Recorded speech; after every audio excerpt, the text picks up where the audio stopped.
Why is this not okay? We're recording. Hello, everyone. Welcome to episode 6 of Tomb of the Annihilation. I'm your gracious DM. I'm here with our players. This week we have a new player with us. He goes by Tofi, but his character who will be revealed. We also have Millen as Thwomp, Judge as Tristan, and Exile as Yarrow. And so let us begin.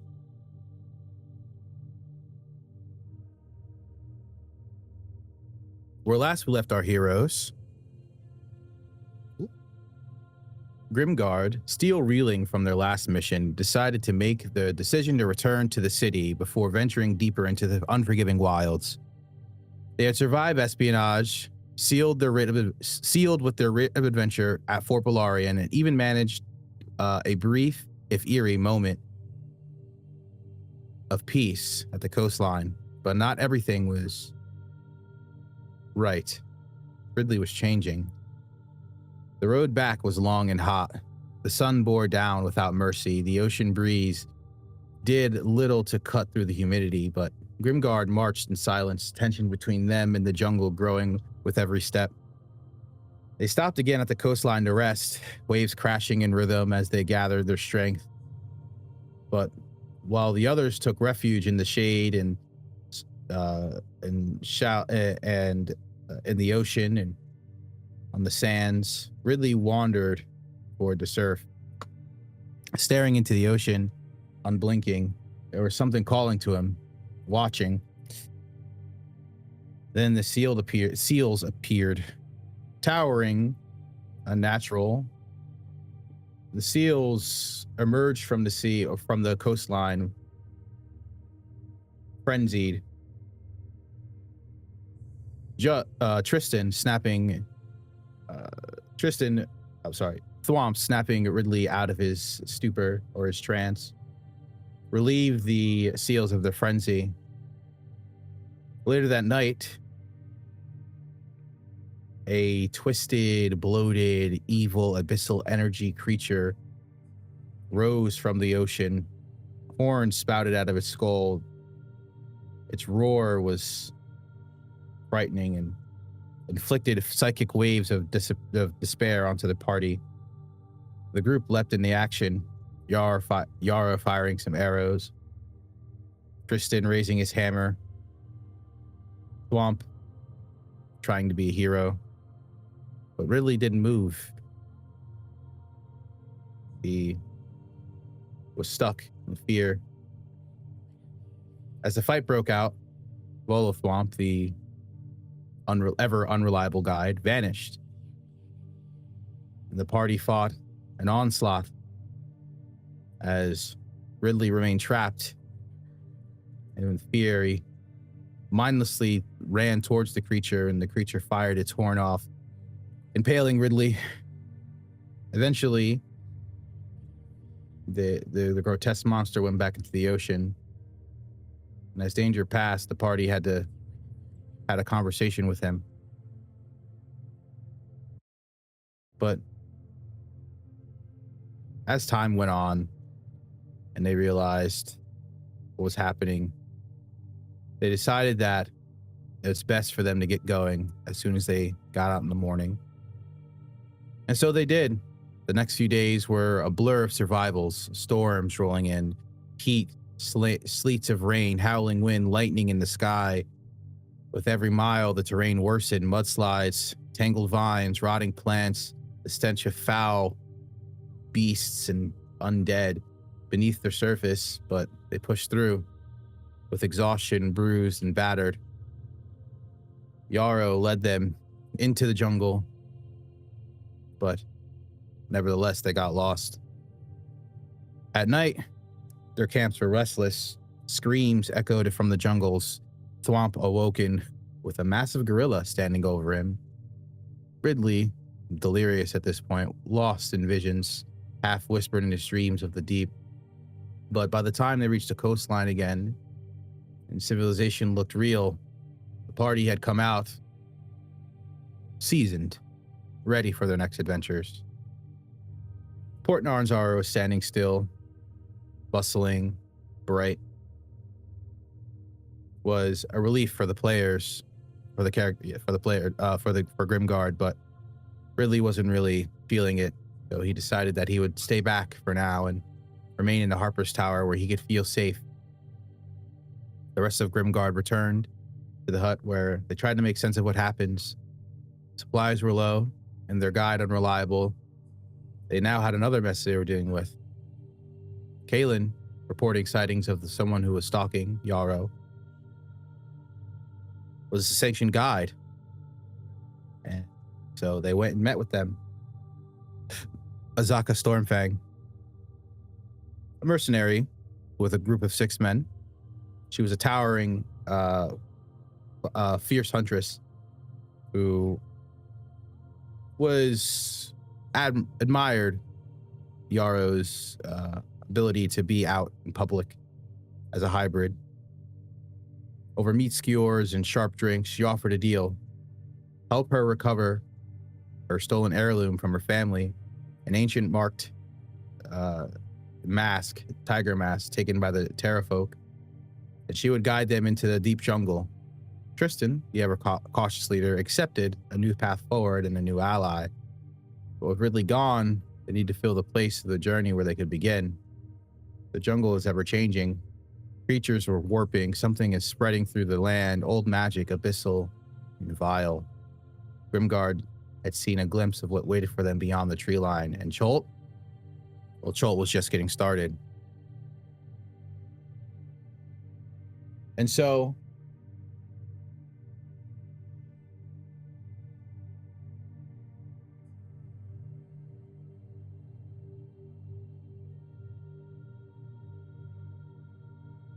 at first,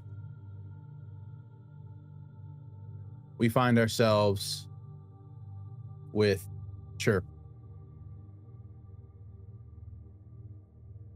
Chirp, you... Whoops.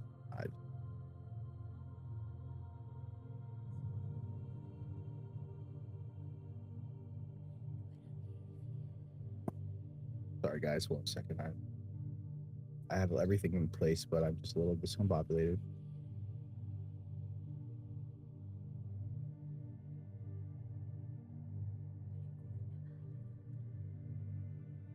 Well, I just exposed myself, doxed myself full all my text messages on recording, so that's going to be interesting.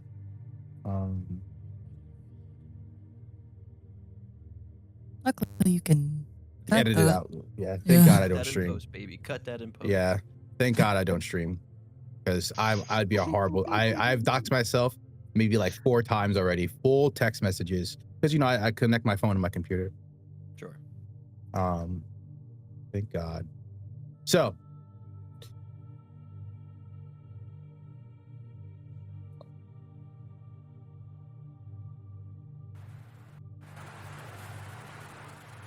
Chirp, you find yourself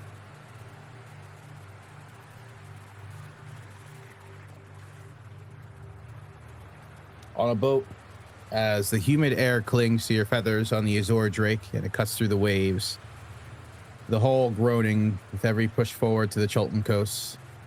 The scent of salt and wet jungle creeps over the deck like a warning. You've read about Port Nyanzaru, its vibrant markets, towering, the ziggurats, the corrupted underbelly, but seeing it arise from the haze is feeling you're staring at something that kind of looks like I have a half-remembered dream. The jungle looms behind a city as you start to approach the shoreline, like a sleeping beast, thick, wild, watching. You reach into your satchel and pull out a letter again. The wax seal marked with the silver harp of the Harpers is already cracked with numerous fingers. The parchment still smells faintly of pipe smoke and old books. As you read Oliver Green's word once again, his voice plays in your mind with an ever-serious edge. It reads,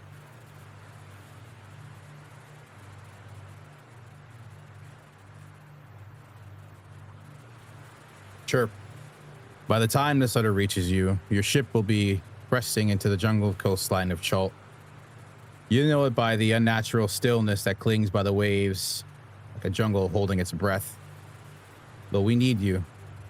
Disturbances in the weave have grown beyond what can be ignored. Powerful sources of magic are unraveling in the southern jungles. Divination fails, scrying echoes, and something ancient stirs. Syndra Sylvain believes it might be tied to a death curse, but I suspect there's something more at play, something deeper, older. You were chosen not for your skills of infiltration, but your instincts. You felt the pulse, haven't you? The psychic hum below the surface, the balance that is tipping, and those tied to a darker stands of fate are beginning to move. Once ashore, make contact with Kalen Jimerson, our embedded Harper scholar. He has aligned himself with a group called Grimguard, to my understanding, independent but capable and already entangled in the growing crisis. He'll bring you in from the shadows, blend in, join them, aid them.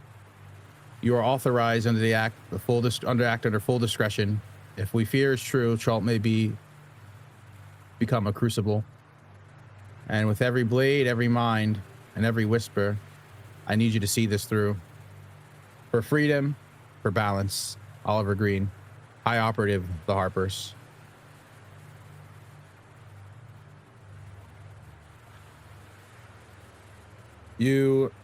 Whoops. The sea breezes, a sea breeze tugs at the page while your eyes trace the warning of the magical disturbances, of the scrying gone silent, of the old powers awakening. Your instincts buzz as you felt it too, something ancient, broken. The Harpers believe it's the balance and freedom, and whatever lies in the heart of Chult doesn't believe in any of that. And it's waking up angry. You lower the letter, glancing towards the dock of the bustling figures, beginning to shrink into clarity. Vibrant sails flap in the breeze. Dinosaur carts pull up with the muddy streets. Soldiers laughing with gold and people running around, blades at their hip.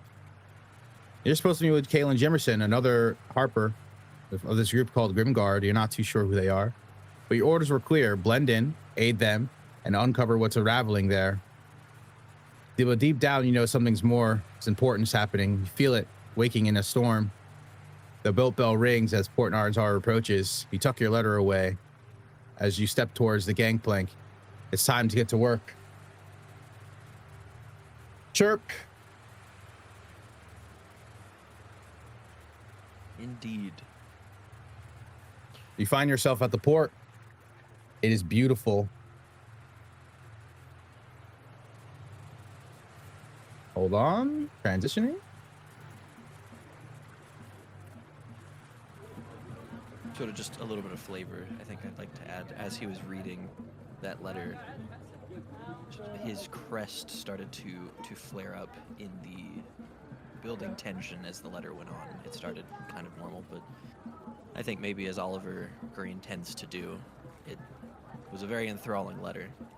And as he got closer to the bottom, the excitement took over his nerves. And as he was walking off the ship, he has to sort of retuft his crest so it lays flat.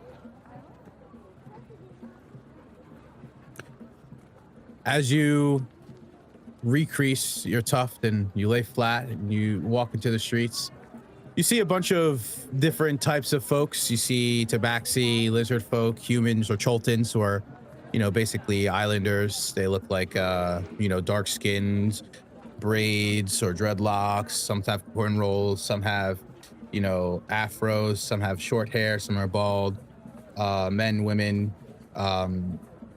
And in this part of the district you walk into, this very vibrant, it's very, you have different smells of steak, and as you walk out, you see a group of adventurers walking out of a bar. It looks like there are, there's four of them, a tall man, gray hair. He's wearing like this like green chainmail or breastplate. You see a shifter. Maybe you're familiar with a shifter, or maybe it's a lycanthrope in hybrid form, with her skin at this point gold, with like fur laid around her arms and shoulders. You see a Kenku, but this one is dark, looks like a raven. He's wearing like a green, like feather, like leather dinosaur hide, a cloak. And you see a young man, you know, dark skin, wearing blue robes with a Harper signet on his chest. And then behind them, you see like a 6'3", like 6'2" tall, dark-skinned woman, very muscular, very built, with 6 men walking behind him. And they all look like they are about to finish whatever conversation they're having and move forward. But you do see the Harper insignia on this on this man. Let us begin. You say that there's a conversation happening, but it's like ending. Would I be able to catch any bit of that? Towards the end of the conversation, it sounds more like Tristan, or the man in the tall man with the gray hair being like, yes, we have a deal. We'll meet you here sometime tomorrow. And the woman's like, all right, yes. Tomorrow it is. Good luck. I can't wait to meet a lot of you. And I'll assume that I received some form of description as to what Of Kalen looks like. Yeah. Yes, correct. And he matches that description. Okay. I think before they all separate, Chirp will walk up, holding out the missive from Oliver. Not offering it to him, but sort of just showing Kalen that, like, he has a wax seal from the Harpers and they need to talk. Sort of just flash it at him. Caleb looks up, he goes, are you a hop?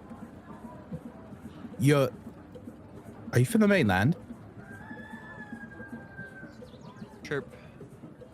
Normally people would respond in words, but Chirp just simply nods, just holding eye contact with Kalen. All right. Are you a wizard? And he's looking you over. What? Are you presenting the letter to him to read, or are you just showing like we need to talk? More or less just flashing the seal at him. All right. Looks like you are the Harper. Okay. Kalen looks towards the group. Hey everyone. Looks like we have ourselves a guest here. And looks like he is fresh off the boat. I think we should probably head back to the hut to have a conversation. This looks like it might be important, being that the silver seal is on this. What is your name, young man? Call him a man. He's a Kenku. Mm-hmm. And then Young Kenku. Yeah. So now he will respond with words, but it's interesting because his mouth, or rather his beak, doesn't quite move in the way that you would expect to formulate these words. And it almost sounds like the voice that's coming from him is like at a distance from his mouth. But you hear from his beak the words, "Oh yeah, we just call that one Chirp." Ah, Chirp. All right. Chirp. Well, let us head back to the place we need to go, the hut. I believe that if you're here, then the Harper sent you, then they might be trying to reach something here for a reason. So let's head back. The rest of you guys, you're watching Kalen talk to this Kenku. What are we doing? The searcher goes, what's going on, Kalen? Looks like we got a important guest. Sir Tristan looks over the man. He's like, I guess you're from the mainland. You must be, You must be on some serious business if you came to this part of the world, I guess. Chirp will look towards Sir Tristan and just bow, sort of acknowledging the comment. So Tristan goes, well, in any case, everybody, let's head back to the Harpers hut. We'll get our introductions done there. I'm sure you don't want to talk in public. Let's go.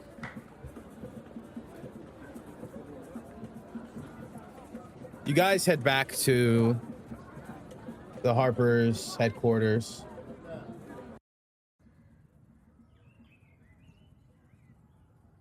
As a lot of you step inside, Galen, he is a little perplexed. He's like, oh my goodness, what did I do now? Oh, right.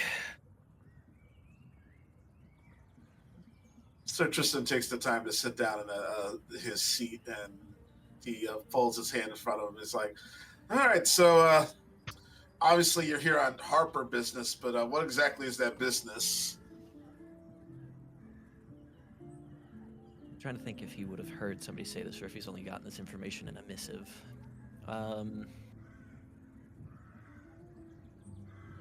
Actually, DM, would you say that somebody had said this to him, or was it just the letter that informed him of what was going on? So this, you probably would have had someone talk to you. But I do just want to point out that and I mean, if you want to role play it, you can, but for the Kenku, for the ability with speaking, like what I'm doing with Millen, is that like, you have the ability to speak on things, that you've heard. Mm-hmm.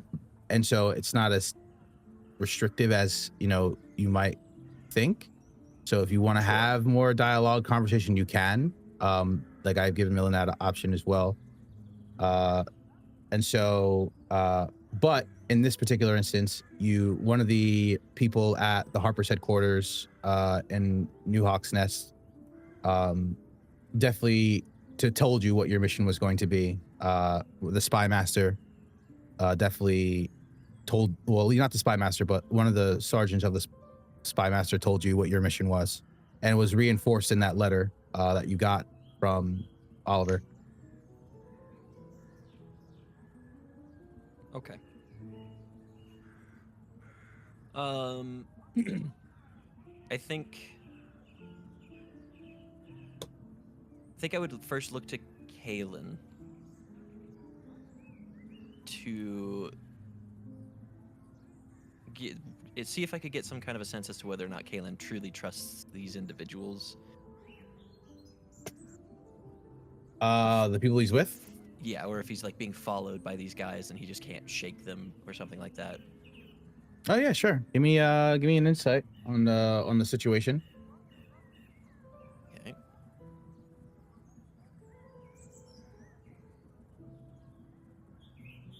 Where's my character sheet? Hello.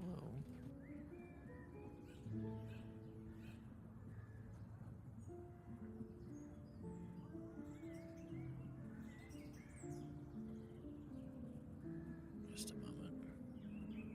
It should be under players. You should see like Chirp, and I changed the image, so but you should see it. Yeah, I think the game was just stuck for me. Oh, true. Supercomputer still gets stuck on Roll20. Classic. It's 'cause Literally me. browser-based. Literally me. Yeah, I know exactly.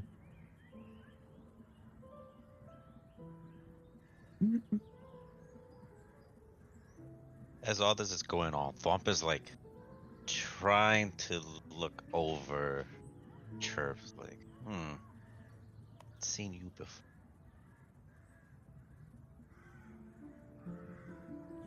Insight. Woof. Oof is right.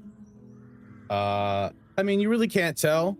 You just got here, and they're looking at you like, hey, like, I mean, they're not very much threatening or anything. So they're looking at you with, Kalen looks like he's in a completely normal circumstance, but with your role, you have no idea whether they're like hostile or not. It very much so seems like, it could be anything to you. But Kalen's demeanor is very much calm. He seems, fine. In that case, I would put the letter on the table. This one being allowing people to read, whoever wants to read it. So you should have a letter in your notes. I think I gave you one that says a letter from the Harpers organization in your journal. In my journal. So like if you Ooh. go to the little book, you should see something that says a letter from the Harpers organization.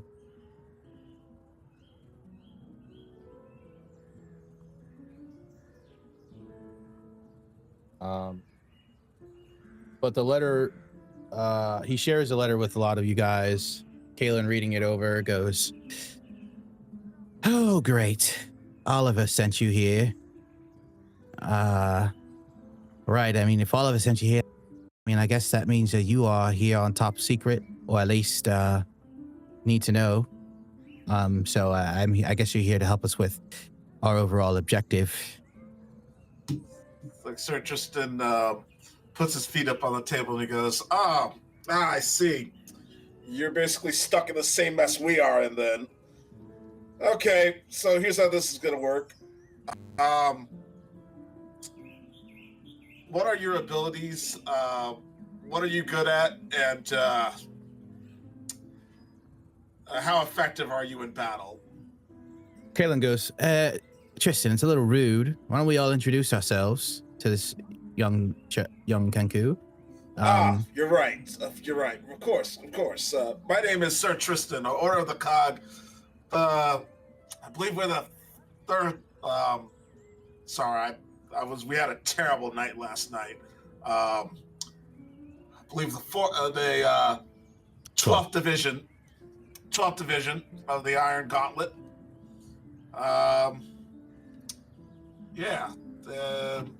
Why don't you guys introduce yourselves? Gotta introduce yourselves before, you demand the name of another. Thwomp stands up. My name is Thwomp. Come from the mainland. Seems that you do as well. Nice to meet you. As he puts his hand out. Sort of taking a moment just to take stock of the handshake. Again, just sort of getting a feel whether it's supposed to be intimidating or not, and then reaching out and shaking. Very nice. Do you speak much? And at this moment, because I can only choose two of you right now, but considering Thwomp and Tristan are the ones talking to him the most, in your minds, you begin to hear your own voice.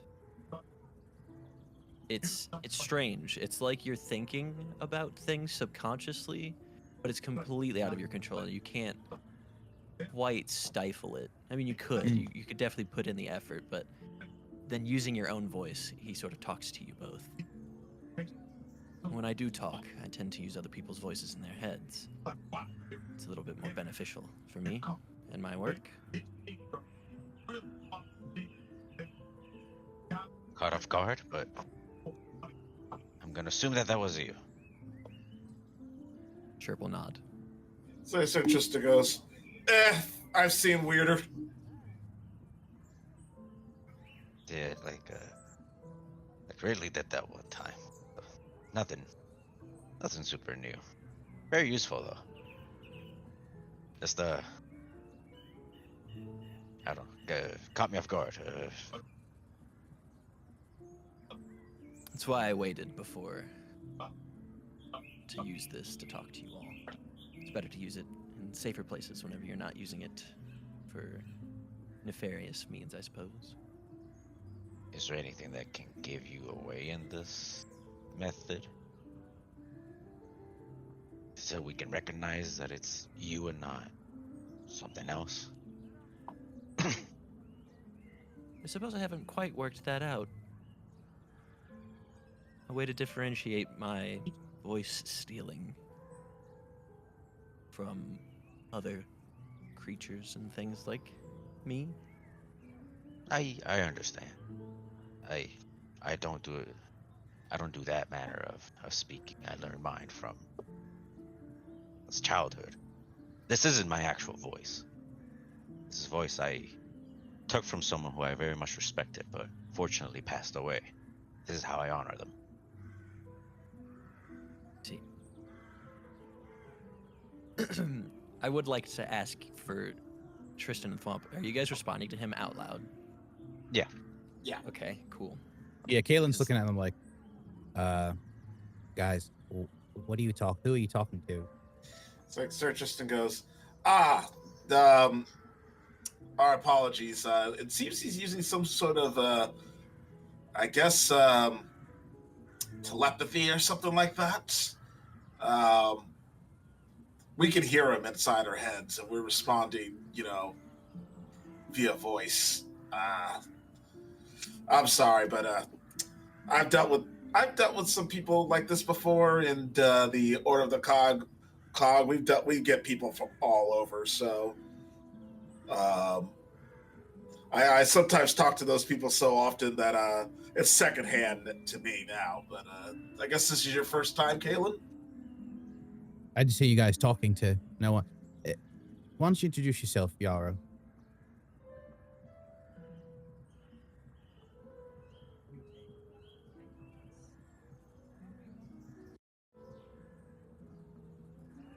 Goldie wasn't muted. Yarrow has been kind of nestled into her seat, kind of staring cautiously at the newcomer. Once again, she's not one easy to trust, but since Kaylin is fine with him and the group seems to be warming up to this new Kenku, she will eventually introduce herself. Yarrow. That will be all she says. She's shy. Don't mind her. She's really good at what she does. Like From my Sir Tristan goes, she's the type of woman that is very focused on her work, and anything else, forget it. It'll take her a while to warm up to you. She is, like he said, shy. And all the same, Chirp turns to her as she says Yarrow and bows in return. She'll take a second, but she'll give him a small nod, a flick of her ears. Right. Well, now that introductions are done, Chirp, let me fill you in on what's going on. According to the group here.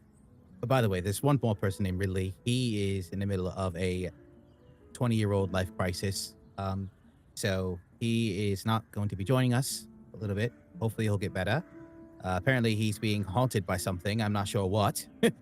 Or cursed or reached to, according to the party. They've been terrorized because of it. We think an evil god is after him. Would it be the first time? Tristan, you say that a lot.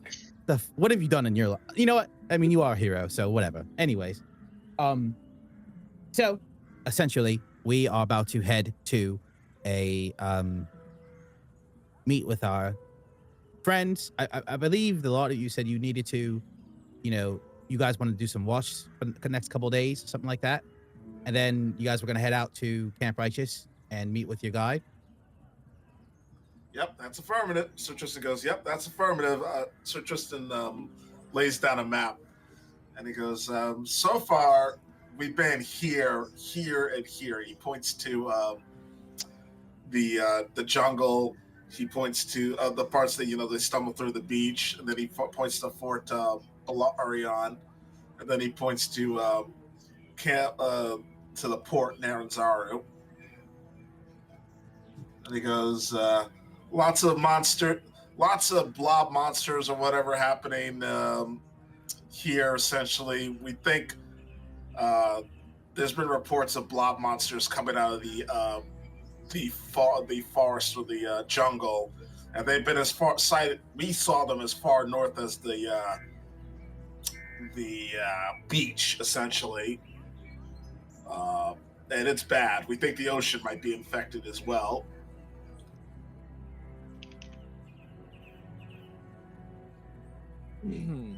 Chirp will sort of turn his head down and start scratching the bottom of his beak in contemplation.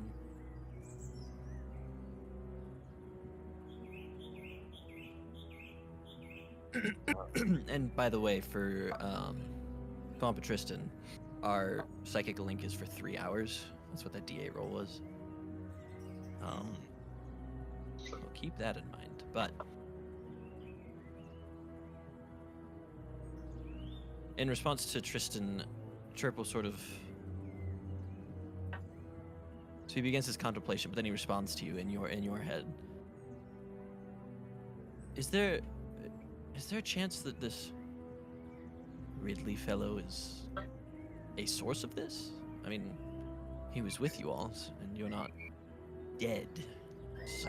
So Tristan thinks for a second. He goes, I'm going to say my instincts tell me no. He might be related, but this is far, far bigger than something I think he's even capable of. He might be linked. Like, that might be a thing, but I don't think he's responsible. Like, the power we felt off of that creature felt like it was deeper. I mean, it was like maybe just an offshoot of whatever the main problem is. It was chasing him, so to speak, and all the problems we've suffered have been chasing after him. But I don't think he's the sole cause. There's something more going on here, and it's deeper into the jungle. I see. Yara will lean forward onto the desk, once again not able to hear Chirp, but kind of picking up on the conversation. His mannerisms, his eyes, they show the true signs of prey, not a hunter. He's scared. The fear runs deep in his veins. So Tristan adds, he's running. He has the features of a person running away from all of his problems that he cannot escape. So I don't think it's him. Right. Well, I mean, if he's a warlock, right, and you guys are saying that, you know, maybe he is being chased, or maybe he's not going into a pact.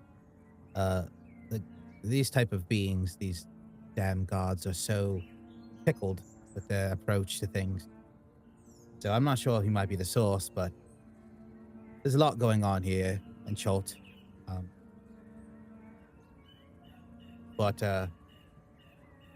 Chirp,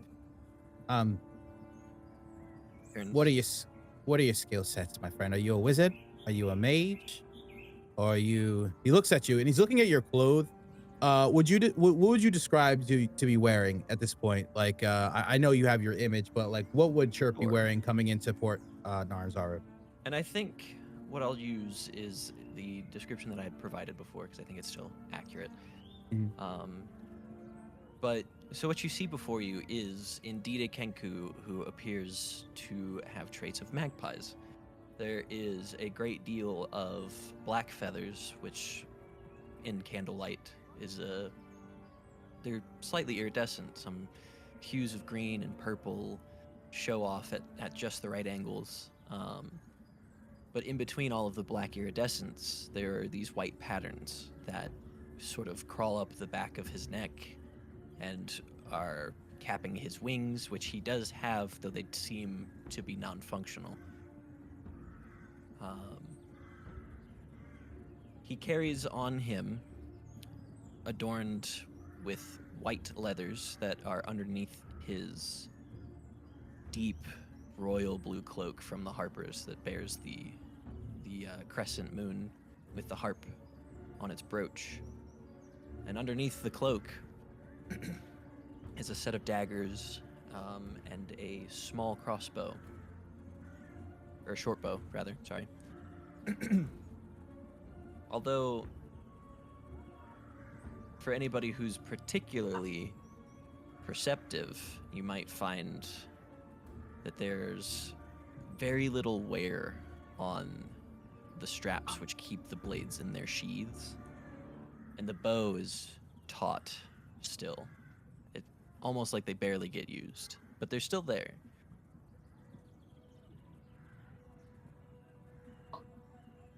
Yeah, And, Kaylin looking over. I'm sorry. and as Kalen asks what your skills are, when he goes to unclasp one of his blades, it sounds very fresh. It sounds like a brand new sheath, almost. Unclicking. And he pulls a blade out, sort of reverse grip, and just shows it. And then he sticks it back in the sheath. Right, so you're a birdie then. A spy. I see. So Tristan goes, it's always handy to have a spy on hand. It's like, I would know. I've used them before. Oh, Well, oh, go ahead, sorry. you've used them before. This is in Tristan's head again. You've used them before, you say?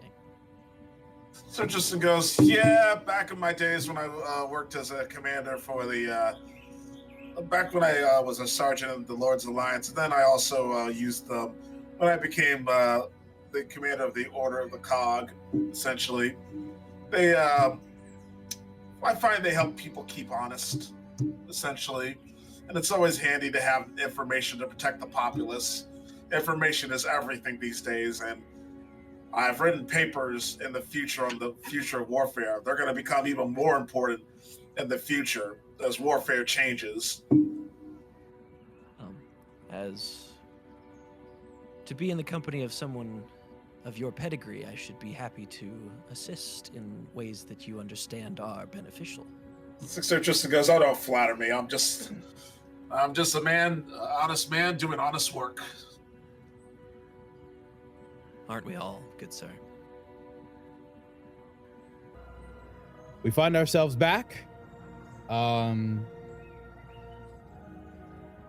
It is at this point midday. You're in the Harpers Tower. You guys had plans to, run a couple days worth of necessary guard duty, zombie duty. So you guys are going to go to the local mercenary, Jacob's place. You've been there before when you got your first, when you met where you met Volo.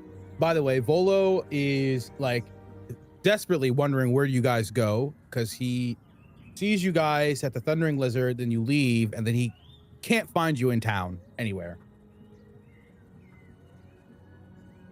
So, but you guys walk out of the hut back at Port Nyanzaru.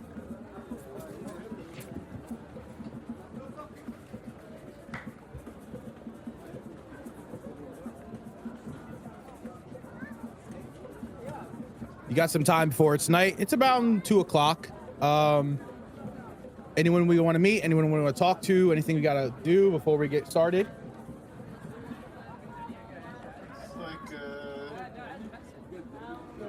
Sir Tristan wants to. He's still walking towards, their goal, but he wants to listen in on what the random people are saying. He's like looking up for rumors. Okay, give me. Hold on. Give me a. So you're eavesdropping, or are you asking?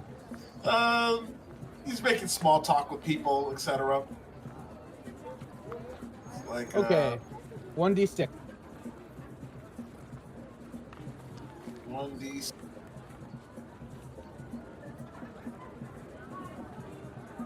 Two. You over here. The jungle is full of nature spirits, weird little elemental creatures with masks. They don't speak, and I've never known one to be harmful, but their magical powers should not be taken lightly. That's to hear someone talking to somebody else. Do you want to do another one, or do you? Yeah, let's do another one. All right, now another d6.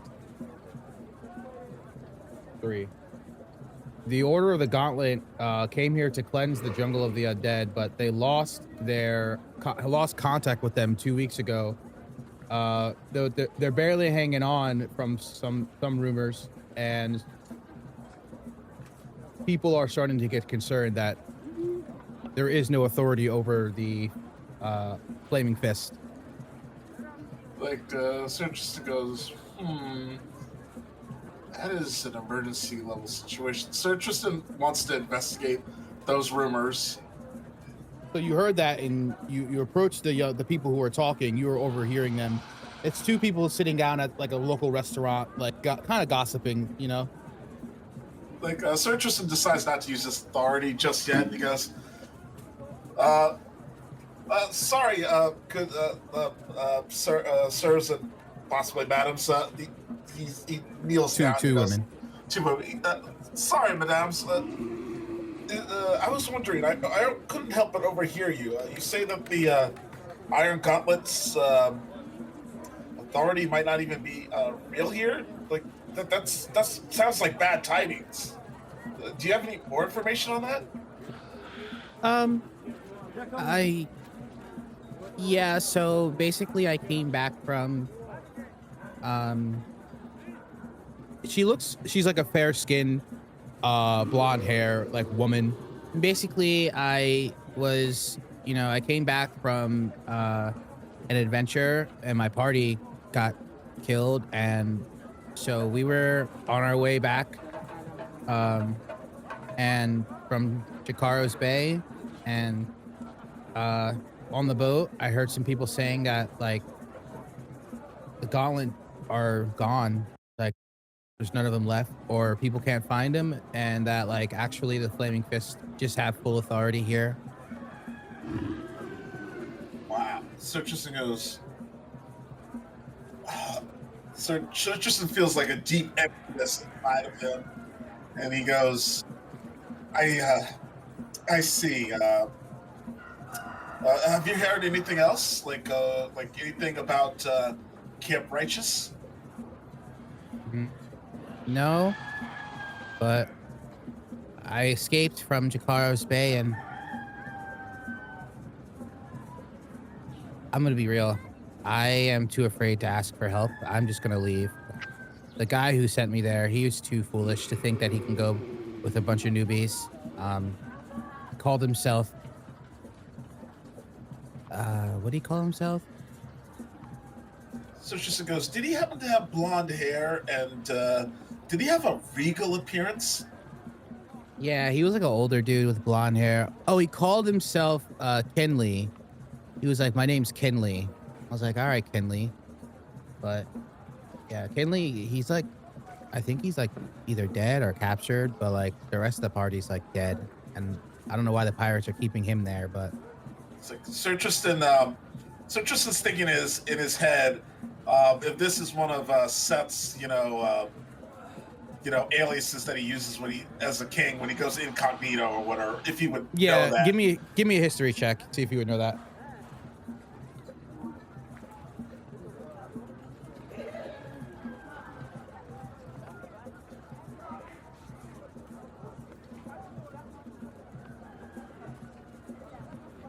Yeah, definitely. I mean, Judge, Seth to go by Keenan, Keenly, Brad, a bunch of just random names. He kind of just pulls out of his ass.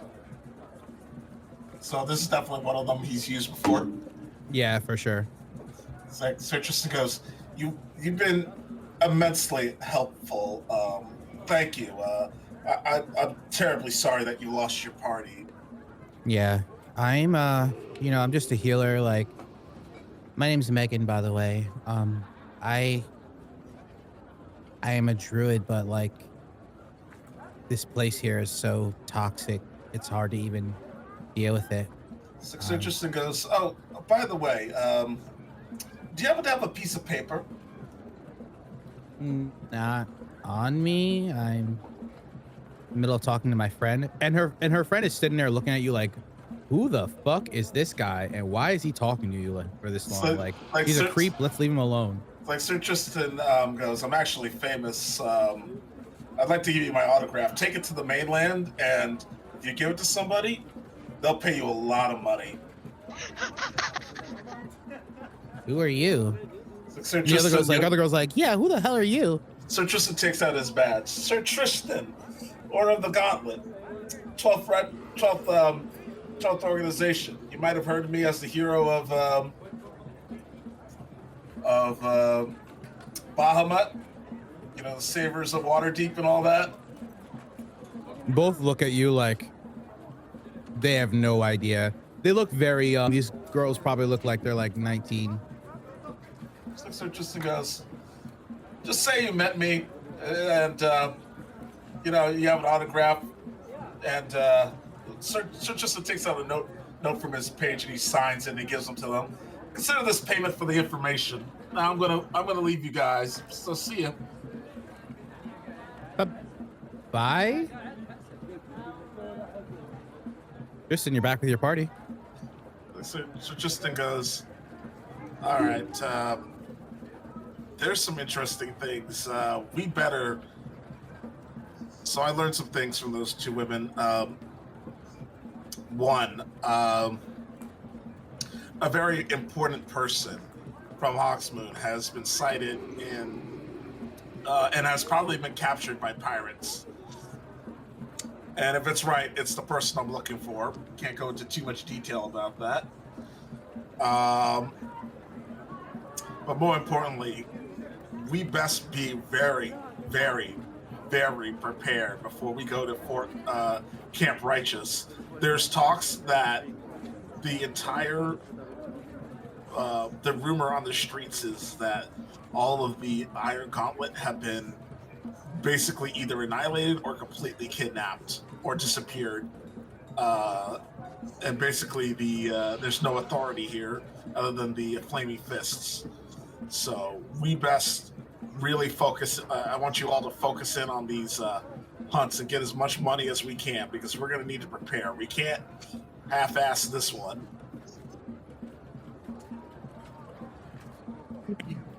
And as Tristan's talking about the Flaming Fist, do I know anything about the Flaming Fist coming from, like, I just showed up from The mainland. So as a Harper agent, of course you know about the Flaming Fist, but you just know them to be the 13th subdivision of the Order of the Iron Gauntlet. Okay. And so you know about the factions, the Emerald Enclave, the Lord's Alliance, the you know, New Hawk's Nest Royalty, the Harpers, the Zentharum, etc., etc. The Order of the Gauntlet has 13 subdivisions of, you know, battalions basically that are run. Their structure changed after the Tiamat thing that happened. So essentially, you're very familiar with them, but like, you know them just as you would know any other subdivision. Like, they're just like a battalion of people. Okay.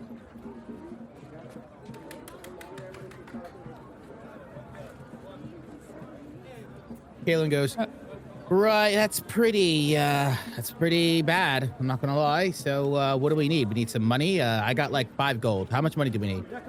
It's like, we're going to need at least enough gold to pay for our guide, as well as supplies.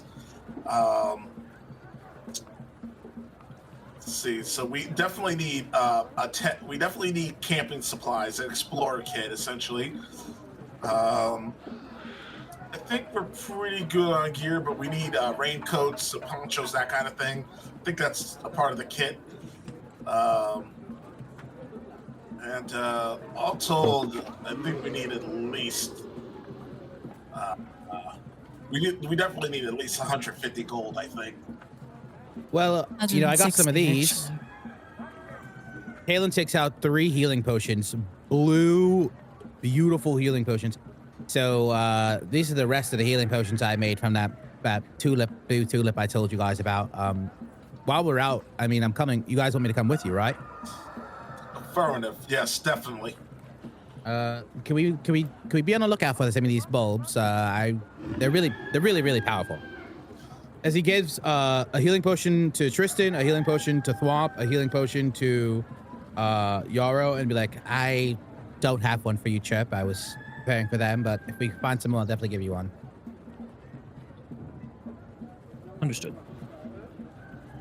Right. So, I mean, are we going to go to Jacob and see if we can, do some patrol for a couple nights? What are we doing? So just goes, yeah, we're gonna do some patrolling for a couple of nights. Get our skills up and earn some money. That's all we can do.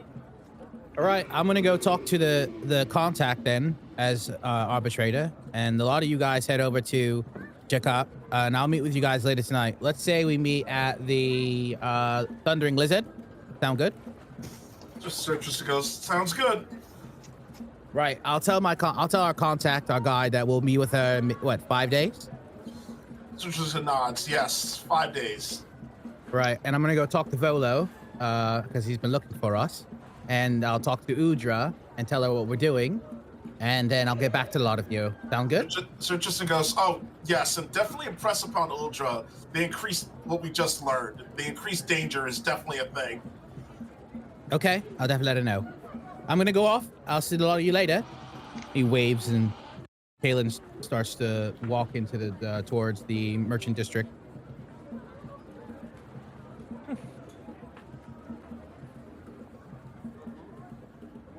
As thankful as I am for Kaylin's potions, I definitely think we should probably get more. So Tristan nods. Agreed. We definitely can't go in unprepared.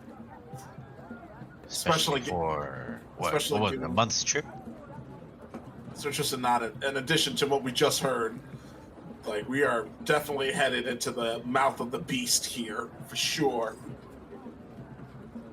I wonder what the chances are of these potions, or not the potions, but these flowers, if I could even find them potentially while we're on patrol. So Tristan goes, I wonder what could have taken out the Iron Gauntlet here. I'm hoping it's just the same problems as the Flaming Fist, but Sir Tristan, shivers a little because I'm getting the feeling that's not the case.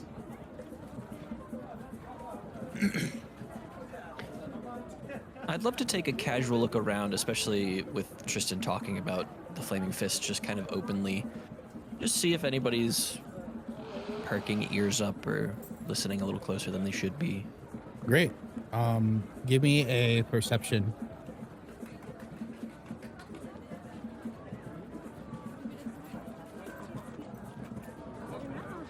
Wow, you're pretty good at perception. Holy moly. 13. You look around, you don't see anyone particularly putting an eye on you. It would seem that you openly wearing your Harpers gear, you're not really having any prying eyes at this moment in time. Maybe the spies are not interested in them anymore. You're not sure. Okay. But for now, it seems like you're pretty good. Gotcha.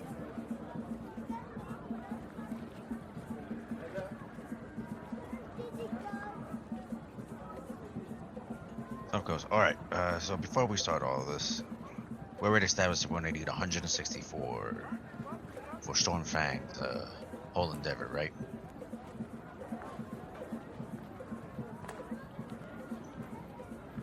Right, because the fee. Let's break down the fees. We're paying her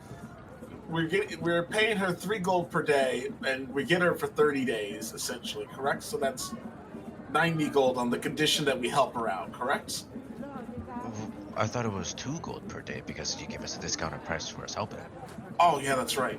So let's see, 30 times 2, 60. So we 60 gold, and then on top of that we need, I believe it was 25 gold per explorer kit. Correct? Yeah, for each bundle.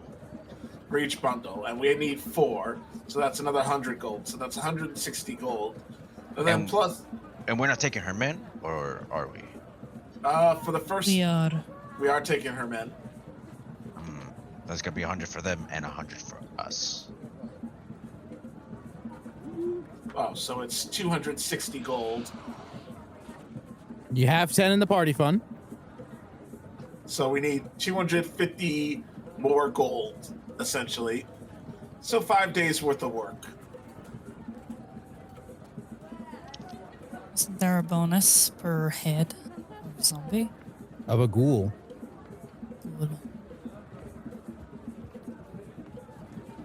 But was that here or was that back at Fort Fort Bellari? Valarian.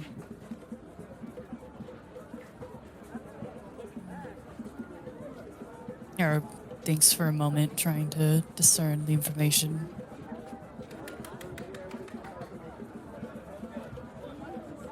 I thought that was from the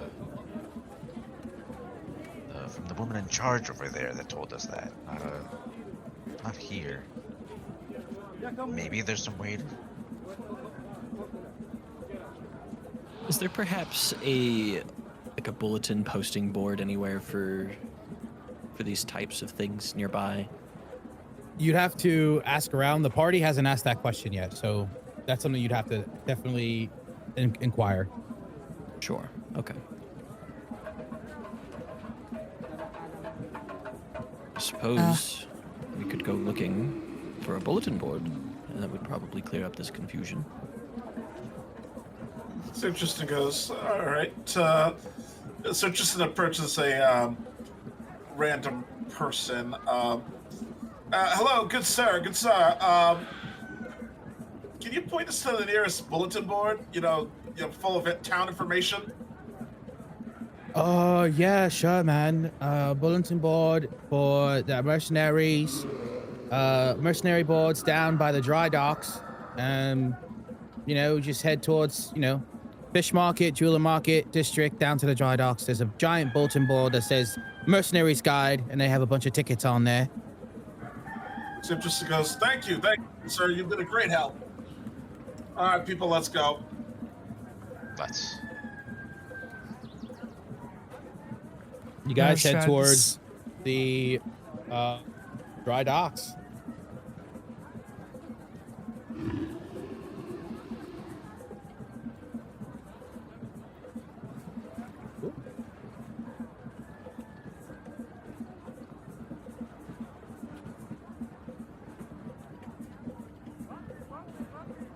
As you guys enter the dry docks, you see there's a giant bulletin board.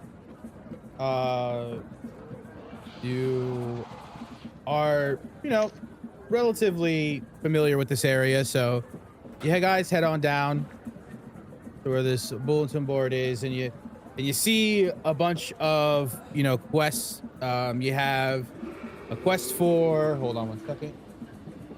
I literally have a whole document called Things to Do. That was literally meant for this. Come on, hit me. I'm ready. You have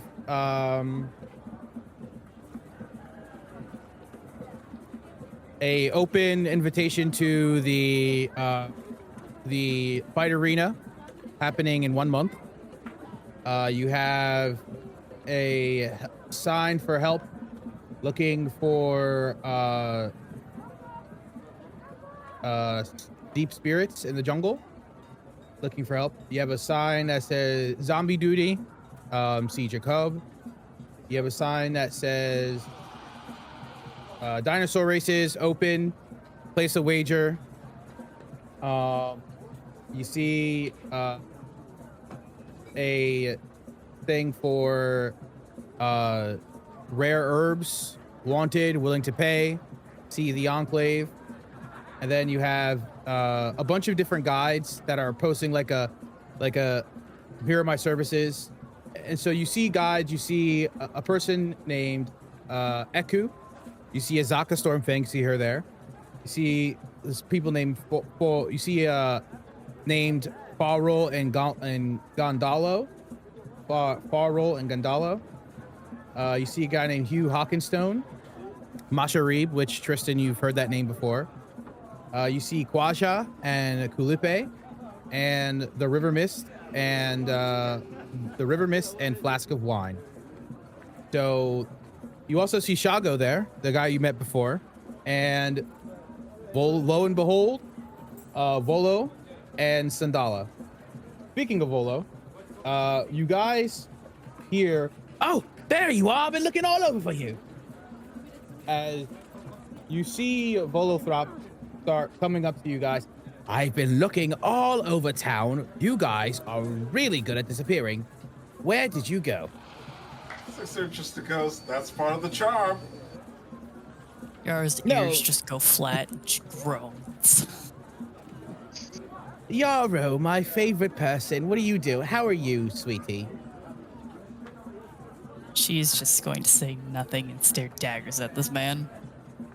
Oh, all right. She's tough to deal with. Miss. Come on, my good friend. How are you? Still going by, trying to make sure that we have all our expenses cleared up. Gonna need quite a bit. Sorry. You spoke to Kalen. He said you guys were gonna go do some cool stuff for like a couple days, and wanted to bring you in. Can I join you? I would like to document anything that seems interesting.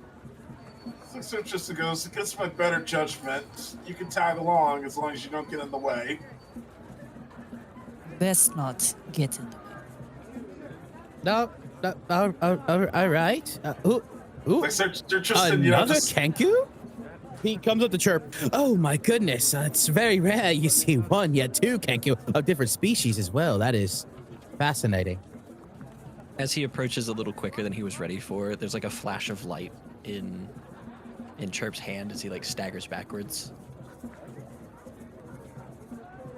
My name is Volothrop.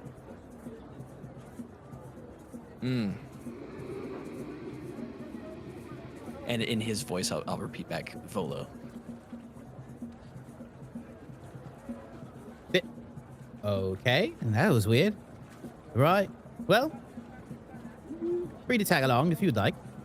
So, what are we doing? It's like, so Justin goes, oh, just a reminder, Volo, Yarrow,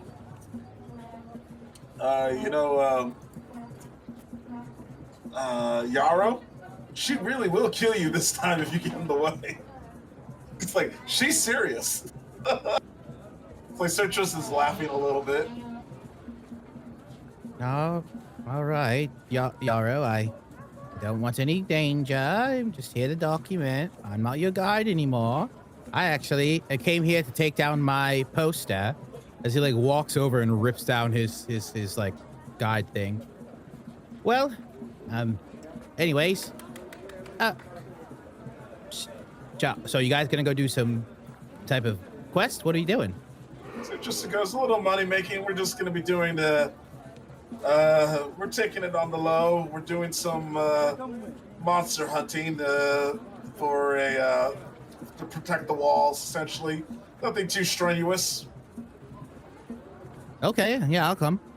That doesn't start till 8 tonight, right? So I'll see you guys later then, I guess. Where are we meeting? So just goes the same place as usual. The Thundering tavern. Lizard. The Thundering Lizard, correct. All right, well, if that's the case, then I'll see you guys at the Thundering Lizard. I'm so happy to be a part of Grimguard. Grimguard. Death, destruction, and birds. I gotta workshop that one. So just goes, keep working on it. Chirp just keeps looking back at the party of this whole exchange, just like, are we serious? So just goes, oh, he looks at his new party member and he goes, oh yes, we are serious, and yes, that man is every bit of a disaster as you think he is. Great. Didn't look like you were too eager to talk to him. He's very forward. He moves very quickly. So just goes, and I would know. Strut around like a peacock and talk and blabber. So just goes, but he can run when he's threatened. Anybody can do that. I suppose that's useful. So just goes, not like him. Yeah, fair enough. Anyway, you said the border's over here, right? So. Correct. And then Chirp will point at the one that says zombie duty Is this what we were talking about with the ghoul heads? Citrus goes, I think that's the one.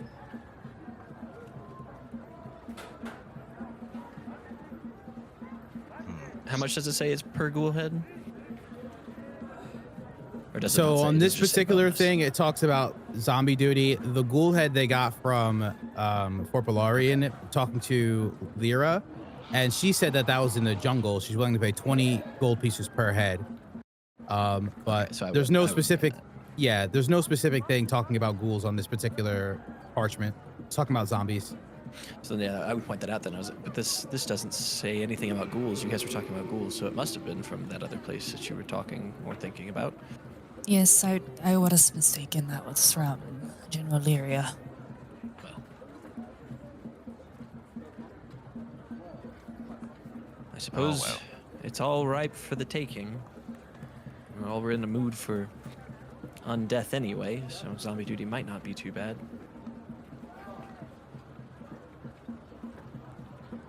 It's interesting. Goes, don't worry. I'm specialized in hunting the undead down. They are unclean and unwashed, and they're a sanitary hazard. And that's what I'm very good at, taking out the trash. Like, Sir Tristan just looks at himself for a second and he goes, okay, that was horrible. Never again. And you guys, it's been about, I would say, 2 hours, 3 hours. It's like 5 p.m. You guys are in Port Nyanzaru. Are you heading over to the Thundering Lizard now to hang out, or do you guys just want to wait until nightfall?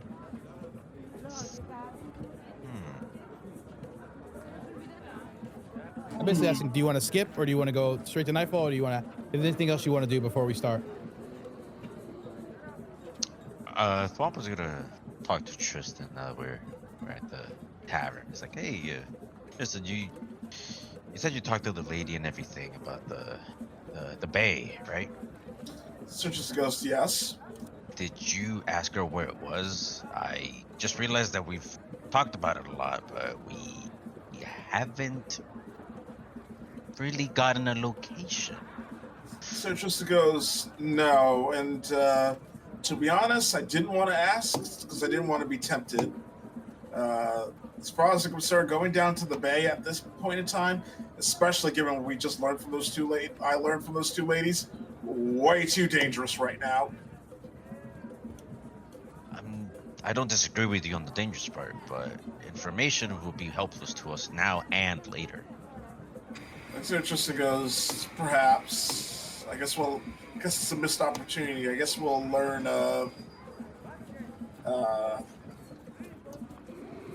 I guess we'll learn the location later, but for now, we don't know anything about where they are. All right, then.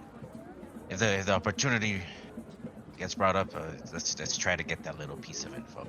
Even though it might be, as you say, you didn't want to be tempted, but better to have it than not, than need it and not have it. I mean, I'm more than happy to gather information. Oh yeah. What did you do back at the mainland? That's a long story, I think. But if I were to put it into simpler terms, I dealt with information. Sometimes good, sometimes bad. Mostly bad for the people that I was using the information on, but It's always a coin. There's two sides to everything. Learn it, but at what cost? for me, it wasn't a cost. It was very costly for other people to let their secrets out, though. I'm very good at getting people's well-kept secrets. I meant more as in you don't seem to be too happy with all the information, as you told me that was good and bad.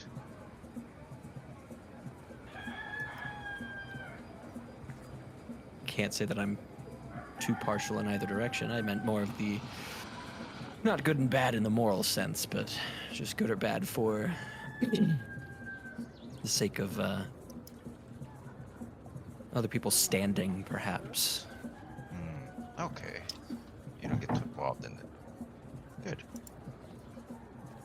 Good. Oh.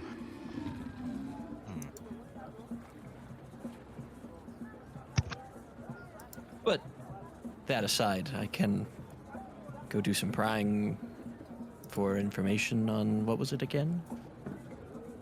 Port Guitar's Bay. Guitars Bay. If you wanted, I mean, while we have a little bit of time, I suppose. Well, we're also not in a rush. We're simply waiting until...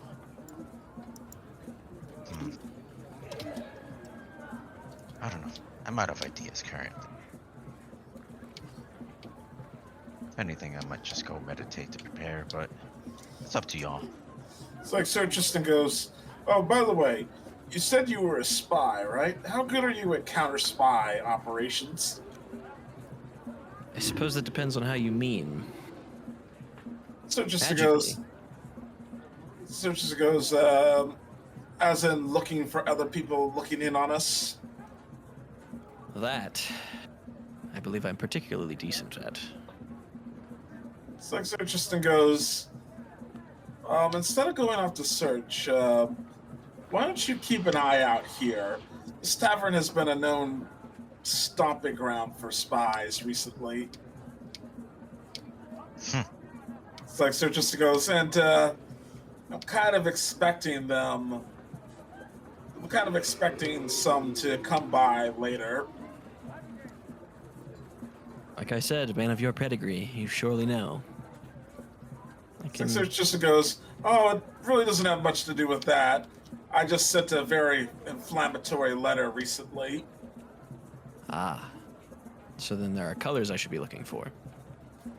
Sir Tristan goes, you could say that. And Sir Tristan,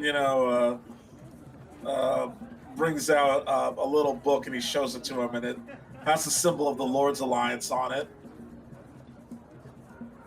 I see. Privy to their ways. We've been at odds a couple of times. I think I'll know exactly what their spies look like when they're walking in. So, it's most helpful. So Tristan goes, oh, by the way, don't harm them. They may be jerks, but yeah, they're useful jerks. Like I said, I deal more with information. It can be handy otherwise, but in most cases I prefer to avoid conflict. Tristan nods. Sure, good. I don't anticipate them causing problems for us today, but just the same, I want to see them coming this time. Then consider this tavern watched. And Okay. then Chirp will sort of go off into not a shady corner, right? He's got Harper's colors on and stuff like that. So I think he would want to be seen by these people if they were to walk in, and then even make eye contact, just as sort of like a, if you're sure you want to try.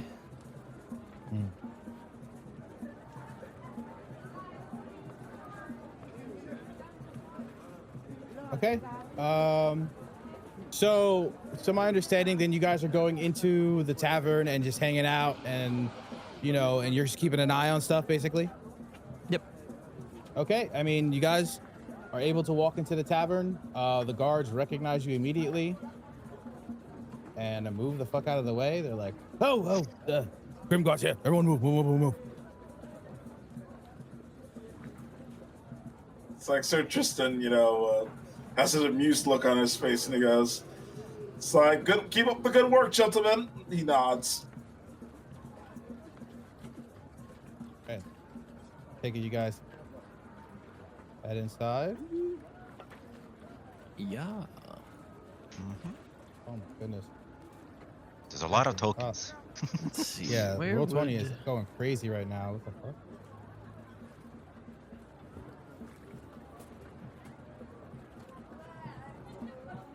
Okay, there we go.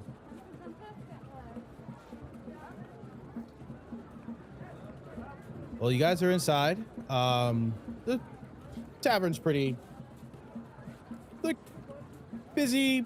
You know, it's 5:30. Dinner's being served. People are having fun time. The bar owner sees you. He looks dreadful. He goes, "Oh God, not these." Hey, Grimguard, welcome back. Volo's upstairs. So just goes, I'm sorry, I'll try not to cause any problems and hopefully nothing goes wrong this time. Yeah, everyone is like moving away from you guys as tables open up. You guys want to sit at that table?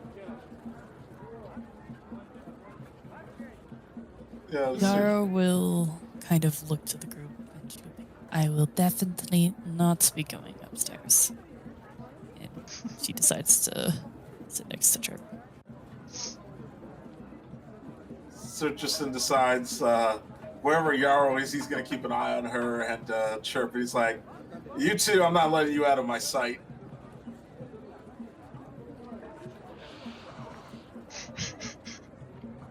Yara kind of just like looks at Huh? him confused, like, So Justin goes, the last time you disappeared from my sight, you almost got skewered in a way by that one guy, and then you got blasted by a Synthar mage at the other time, remember?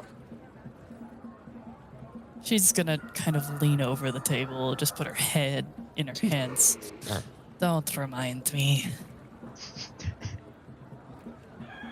You see Udra Silvertusk come up. Oh, Grimguard, finally, you guys are here. Kalen just walked out. He was telling me of he wants to meet you guys here. You're a little early, no? So Justin goes, yeah, we're a little bit early. Nothing's going on. We're saving our strength for tonight. You know, killing, murdering, mayhem. On those that are undead and deserving. Oh, you're doing Undead. Do you mind if I roll with you then? So just goes, not at all. The more the merrier. Yeah, I This- could really use some effort stretching my muscles. I felt like I was a little underprepared last time. I would like to be a little bit more prepared this time and get some combat back in my blood. So Justin goes, yeah, we're all a little bit behind the wheel when it comes to Cholts, and we want to get as prepared. We're also a lot more seasoned and more cautious. We understand the jungle a little bit more, and this is only just a taste, so we definitely need to. So Justin puts his fist up. We need to, know our stuff.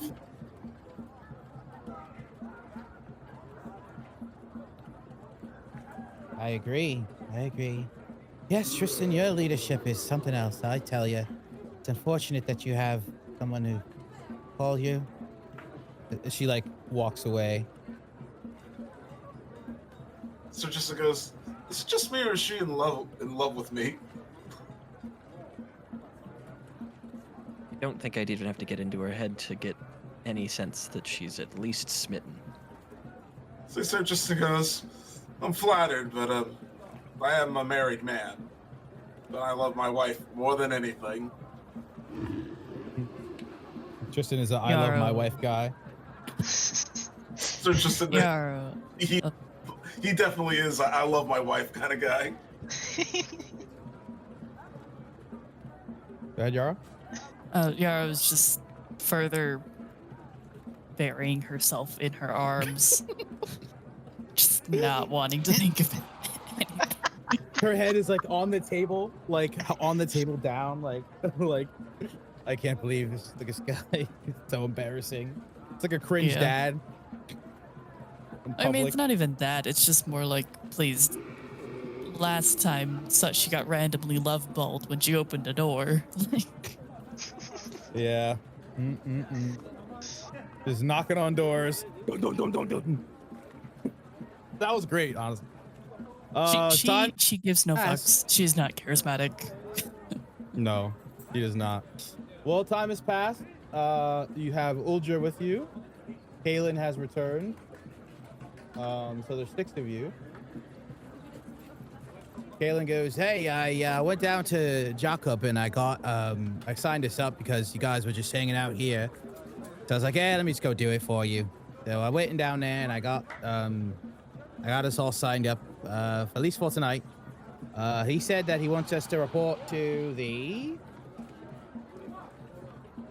let's see, he like opens up it's his journal, his spell book, whatever you want to call it. And he goes, so tonight we're going to be at the Malar's Throat. And then tomorrow we're going to be at the Refuge Pit. And then the Red Bazaar for 3 days that he has us scheduled for. Then he said if we do good for 3 days, he'll give us more work. But usually 3 days is the limit he does for newbies. Sir Justin goes, I like this man. He's cautious.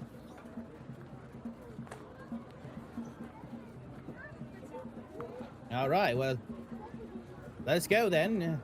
It's getting late. It's like 9 o'clock. Should we head down to Malar's Throat? Real quick, speaking of newbies, where's Volo? Didn't he want to record all of this or whatnot? That looked interesting. Volo goes, I'm right here, as he like invisible himself. Hello, party. How are you guys doing? I'm back. Yarrow just takes a drink of whatever is in front of her. You're gonna startle the feathers out of me. Oh, that's okay. Hello, Mr. Whatever your name is. I'm Volo, the far wondrous bard recorder, man of mystery and love. Anyway, I'm ready to record, but I also would like to be invisible because y'all are dangerous to be around when I'm not invisible. So, don't mind me. And boop, he's gone. Sir Justin just laughs a little. He's like, one day that man is going to find a person he can't run away from, and it's going to be very ugly. Hopefully it won't be with us. Well, yeah, I don't know about that. Like, he's all right. I mean, he kind of is a little annoying, but for the most part, he's pretty famous. So you guys do know that, right? He's like one of the most renowned bards of our history. Sir He was Justin like goes, maybe like 130 years old. it's like Sir Justin goes, I know. That's why that's why I give him the side eye. You hear from the distance, I'm actually 47. I tell everyone 47, so please keep it at 47. I was just upset because Yarrow took my drink. Yarrow kind of stares at it and then just passes it back to you. No, I think you need it more than I do. Let's get out of here, boys. So it's time. Start working. Like Sir Justin goes, affirmative, let's go. And he grabs his hammer. So,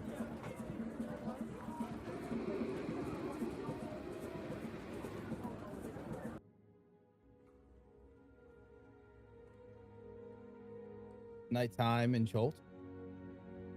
I'm sorry, it's nighttime in Port Nyanzaru.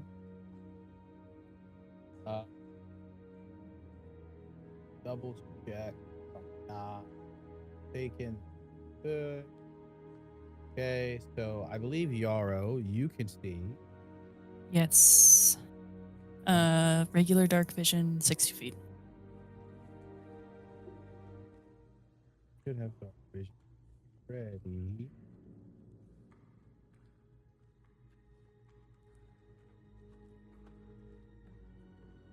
Yeah, so yeah, you see what's going on. The rest of your party does not. Someone lights a torch. I think Kaylin lights a torch.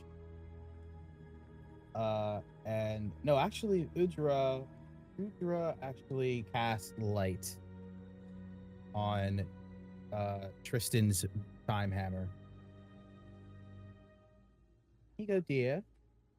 Enjoy a little light, will you? And Sir Justin goes, thank you. Well, I do like the lights.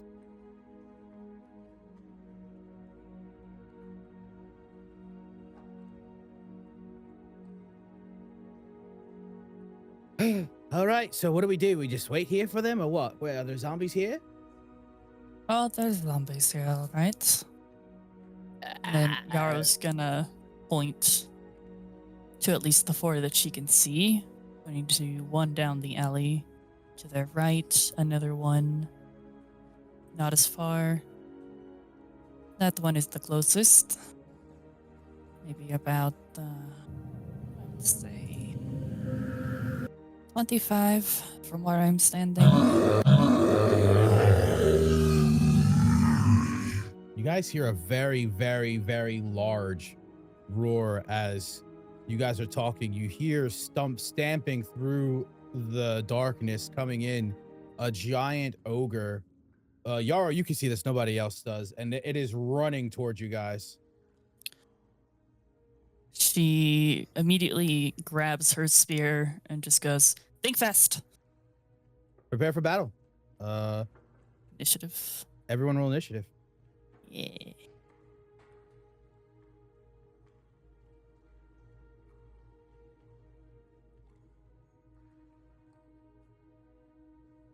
$13.16. Yeah, I have the dexterity tiebreaker included.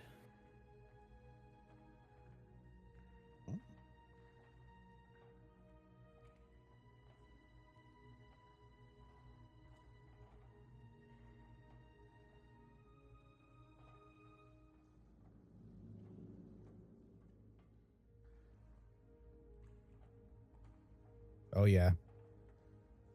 Oh, yeah. Oh, yeah. Oh, yeah. Oh boy. Y'all are in for a fight.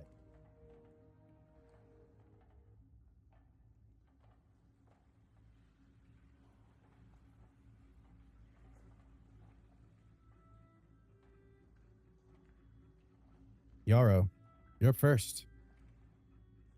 I am? Looks like you got a 21, right? It said I got an 8. Hold on. Hold on. Oh my goodness. Let me look at the rolls real quick. Yeah, first time I tried to roll, I forgot to have my token selected. So So also, this is not clear. All right. Sorry, guys. I get to clear the turn order. I forgot to do that. Can we roll this shit one more time? okay. Maybe I'll get something better this time. Yep. I'll take a 19.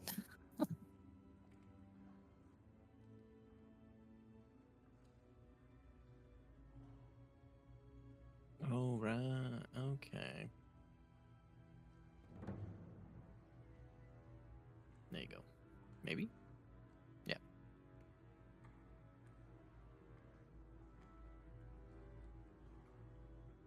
All right, Yarrow, you're up first. All right. The first thing she is going to do is shift with her bonus action. Giving her some temp HP. Not much, but some. Thing is.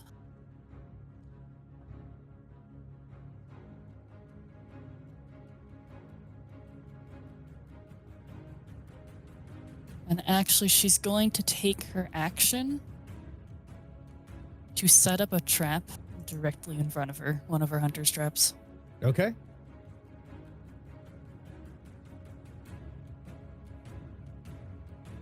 And that will be her turn.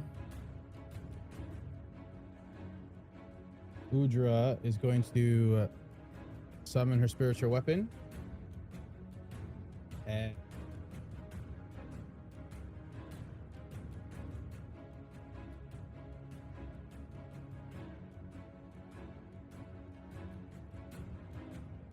let's use spiritual weapon for now. And she is going to say, Yarrow, dear, I really don't see much. What are we preparing for? Give me some instruction here.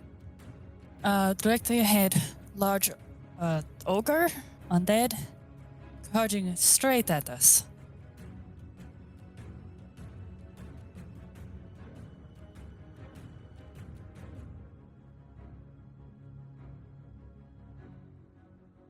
All right, she will cast. Actually, she'll hold her action to cast Guiding Bolt in case anyone, any monster she deems aggressive, comes within her sight. And that'll be your turn. The zombie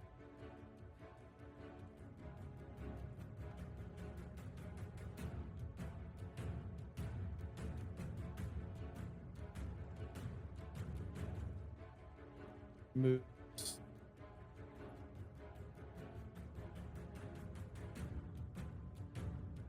up here. Chirp, it's your turn. Excellent. I would like to walk up and out of the light just a bit, and I want to follow up against that wall that I find, whatever that is. Mm-hmm. And I like to bonus action hide, Okay. just in the shadow.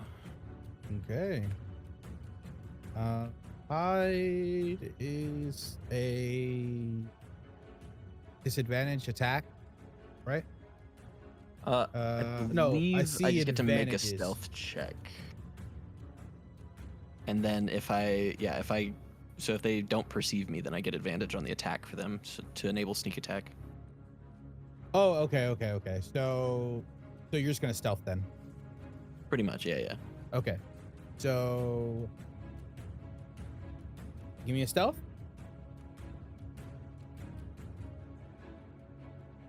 Nice. Nice. Horse, you're good at stealth. Nice. You are. He's gone. Chirp. Who?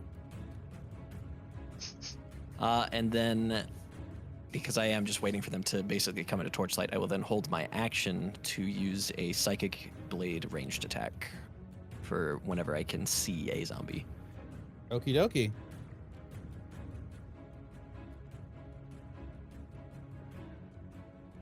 The zombie makes its way up.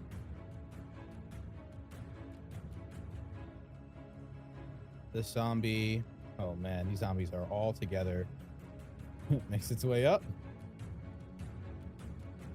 This zombie makes contact with Yarrow. There's a trap in front of her. How does that work? Let me double check. I would also unleash my attack on this one. Okay, give me your attack. So would Sure.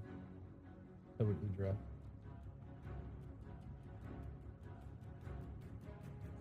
Come on, give me the 14 actual hit. tool. No, not that one. The other one.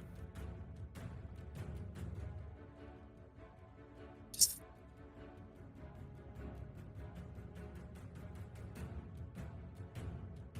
Oh, it's just rolling the damage together. I see.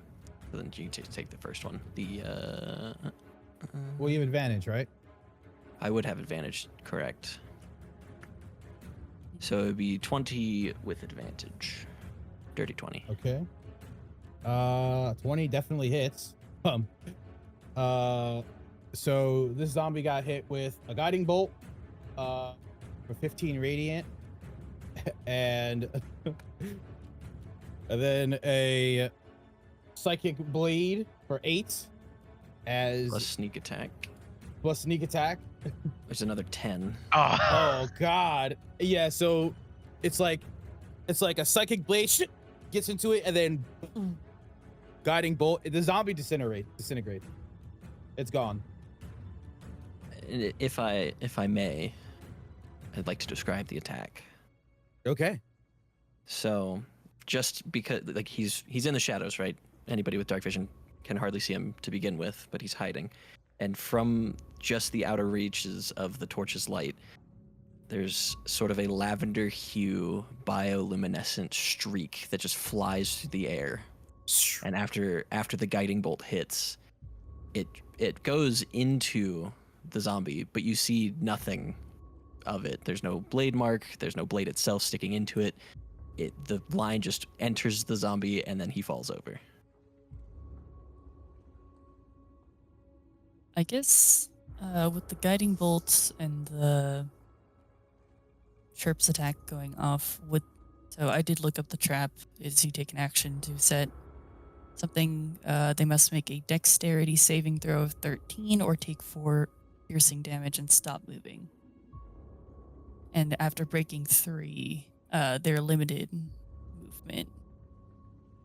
The length of the chain, or until it breaks 3, they can only move 3 feet. And must make a strength check to free itself. Each failed check does 1 piercing damage, so I guess I don't know, because the edge of the light is here, if that would have technically triggered the attack trap beforehand or not. Okay. I'm going to say that since he came into light before coming to you, those went off prior. So maybe the zombie's like right here, like not directly in front of you. And he just got double blasted. Pow, pow. And you see the streak, and then you see the guy in the streak, and it just gets donezo. Trying to figure out how to link this trap out. Thwomp, the zombie runs up. Thwomp, it's your turn. All right. Thwomp will move forward.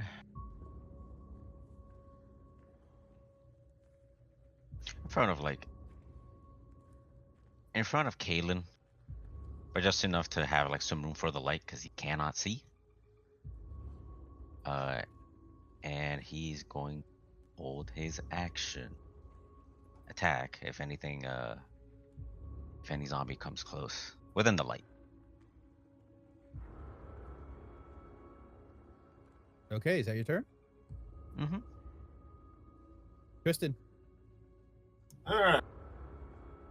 Tristan is going to take his hammer out and he's going to ring it. It creates a chime effect that blesses himself. And let's see. He's going to bless not Kalen, Thwomp and Yarrow. Right, y'all are blessed. Hell, Bahamut's grace comes upon you. That's your turn, Tristan? He's also going to move forward a bit. Okay. Yep. All right. That's his turn.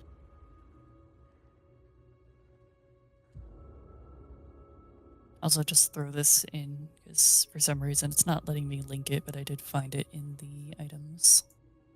The trap. I see. I'll take a look at it. All right. This zombie makes its way into right in front of Yarrow, which triggers the trap. DC check. What? Saving throw, dexterity. Rolled a 3. So it takes 4 piercing, right? Or is it 1d4? 1d4 piercing and must stop moving.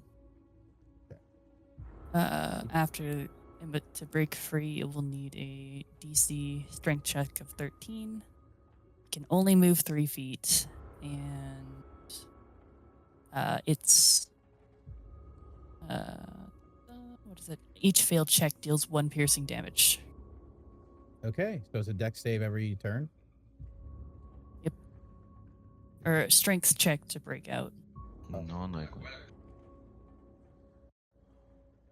Oh, I thought. Here we go. I got you a little hunting trap there fixed on your screen. You should be able to do. Thank you. All right.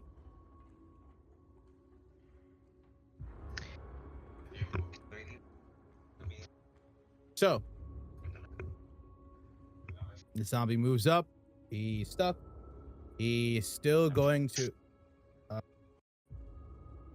Still going to try to slam you. Okay.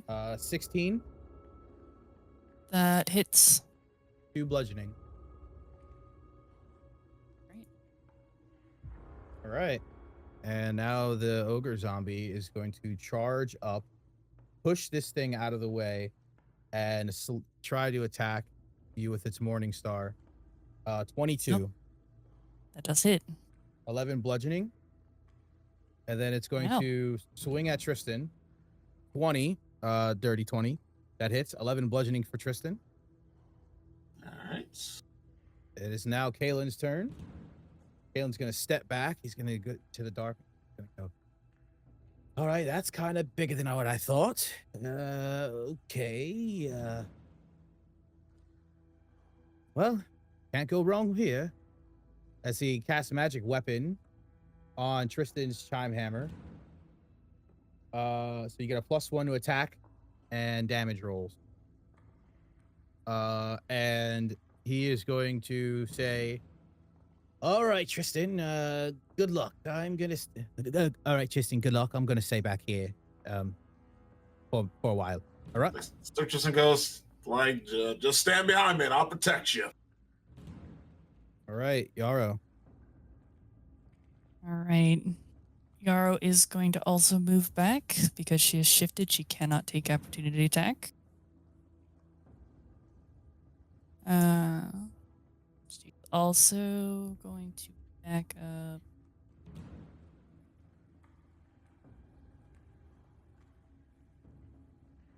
Forgot to pick up a short bow in town. I gave you ample opportunity to as well. Yep, that was my bad. No, it's okay. It's part of the fun. Okay, she will back up. Can she still That's gonna attempt to provoke use an- her long? Or no, that she gonna can't revoke- take. Yeah, is that Is she going to shifted? provoke opportunity? Okay, you're shifted up. Mm-hmm. Could she attempt to use the longbow with Disadvantage, yeah. Okay, Mhm. that then. Oh, just be in mind, you got a bless as well. Oh, is that That doesn't change whatever, but you do get. Blessed, I believe, is 1d4, right? D4 No, if she hits? Attack rolls and saving throws. Yeah, exactly. So you get a bonus to your attack, whatever. Okay. Well, we'll give it a try.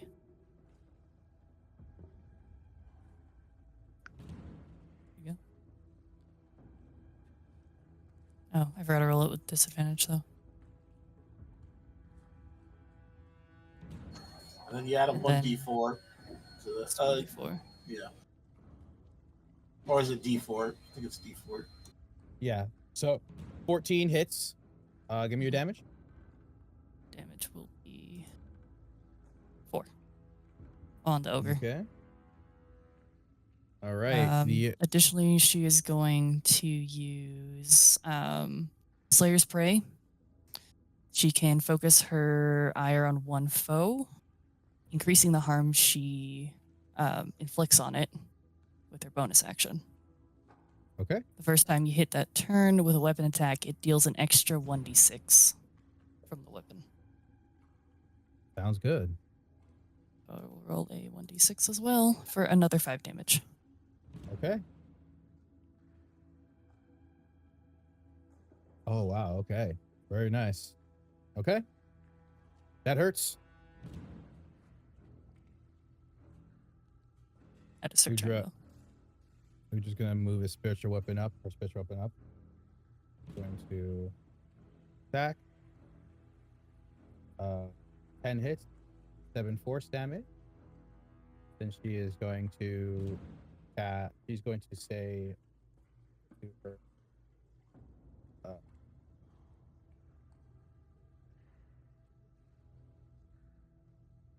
yes, Sacred Flame. Okay.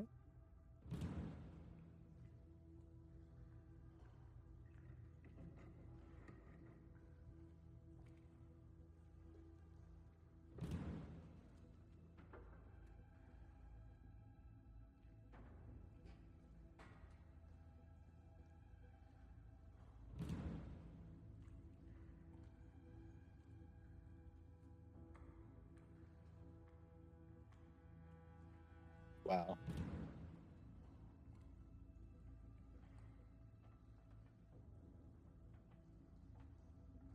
I cannot find my character sheet for her. That is a shame.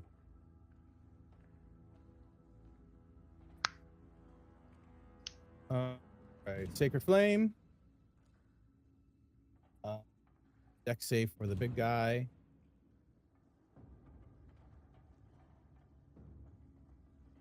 And he fails, so that is 7. And let me just see some.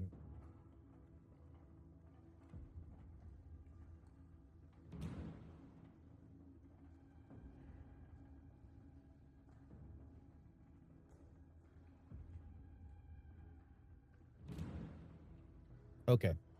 Yep, 7 radiant damage. Okay. All right. This zombie is going to move up. Chirp, you're up. Excellent. So I'm going to continue moving on just outside of the light that we've been given. And then I will, thanks to the fact that sneak attack specifies this, at least in this stuff, I'm going to use my attack action to launch 2 psychic blades at the ogre.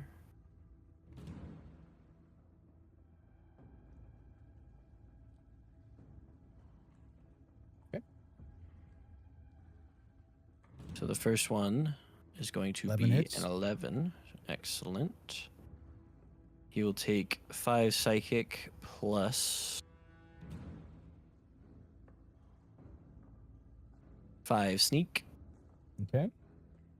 That hurts. And then the follow-up blade will instead be 1d4, so I'll just roll normal dagger, but this is a psychic dagger still. Okay. 13 So hit. that will hit, and that'll be another 5 piercing. Or, Very well, 5 nice. psychic, sorry.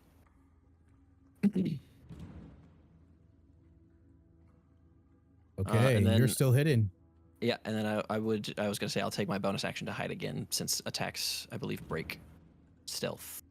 Correct. So keep that going. We'll do another stealth check. You kind of gave your position away. Sure. You're not as stealthy as you think, but you're there. Fair enough. And that ends my turn. All right. This zombie going to start swarming Tristan. Slams. 12 misses. 17 hits. 2 bludgeoning damage to Tristan.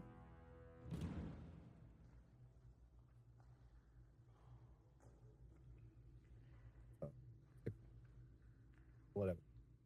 This zombie is going to move up to Tristan. And it is going to hit 7 misses. Nat 20. You take 8 bludgeoning damage, Tristan.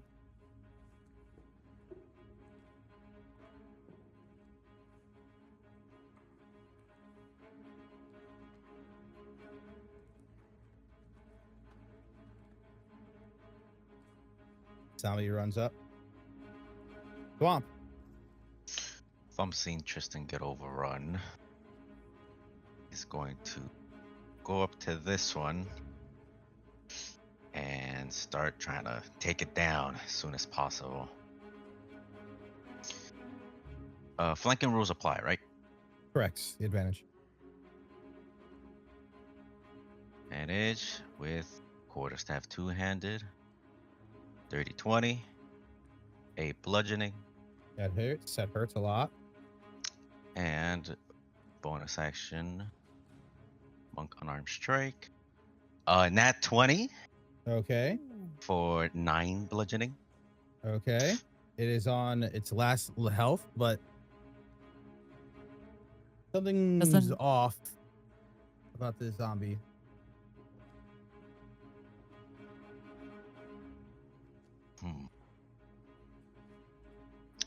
Oh, that ends my turn. Also, that's Tristan. the one that is trapped too, I believe. Yeah. Can't move as well. Oh, it has to make a DC dexterity saving throw, right? DC 13. If it wants to break out, I think it's a strength DC. I'm going to smash the healing potion over my head. Okie doke. Okay. That's your action. Yep, that's gonna give me, let's see, 11, so I'm up to 18.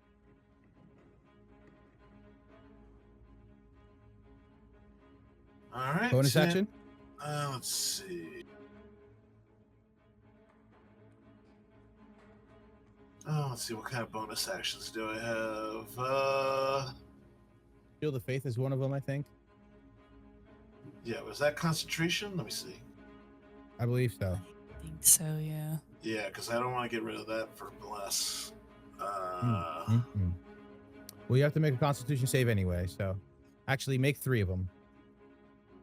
I'm sorry, a concentration save. Concentration save? Okay. Mhm. All right. I think it's intelligence. Oh, is it intelligence? Right. Yeah, so you fail. And you roll that privately, but that's okay. I don't mind.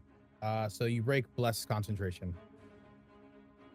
All right. So I guess I could do Shield of Faith. Yes, if you'd like. Yeah, I'm gonna do that. Shield of Faith, then.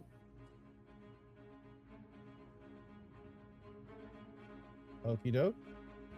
AC up 2. Anything else? You're surrounded right now by zombies. Yeah, let's see. You just rang your bell. Ding, ding, ding. Your chime bell. Now they're attacking you. Sir Tristan is going to. Let's see. Move. Let's see. I think any direction I go, I'm going to take opportunity attacks. Correct? Yeah, you're hunkered down. Yeah, I'm going to stay put. All right. This zombie is going to try to slam Tristan. 6 misses, 9 misses. The ogre is now being attacked by multiple different things. The ogre zombie is going to charge towards the well, actually, it can't see in the dark, so nope, it can't do anything. So it's just going to attack Morningstar Tristan. 10 misses. Morningstar Thwomp. 16? Barely makes it, yeah. 17 bludgeoning damage. Ooh. Ugh. All right. Kaylin is going to.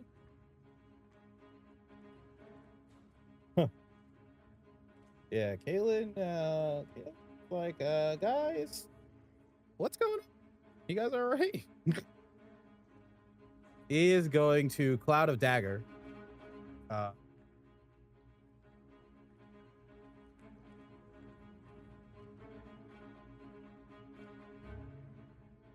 Awful Cloud of Dagger roll, but you got 3 nat 1s in that Cloud of Dagger, but he hits the Cloud of Daggers right on top of the zombie in between Thwomp and Tristan. And now there are a cloud of daggers in that particular area. Please do not run through it. Hey, don't run through that cloud. Just try to guide them into it or something. I don't know. Yarrow, it's your turn. All right. Yar's actually going to use her action in order to use Hunter's Sense on the ogre, which you can period a creature magically to discern how to best hurt it. So she can learn whether they have any damage immunities, resistance, or vulnerabilities, and also keep track of it. I imagine it's not hidden by divination manage, or if you sense. And I can do this up to my wisdom modifier. Okay. And then on top of that, she is going to cast her Hunter's Mark on it as well. Yeah.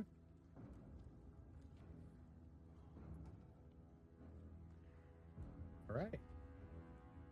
Now that doesn't apply the damage, right? It's just you have it now on there, so when you hit your next turn, you're gonna apply your 1 extra damage or whatever. Yes, I believe that is how that goes. Yeah. Yeah. Until the spell, you take 1d6 target weapon attack. Okay. Okie doke. Mm-hmm. I also have advantage on wisdom things to it. Okay. But yeah, Then I'll need the hunter sense stuff, whatever she can get from that.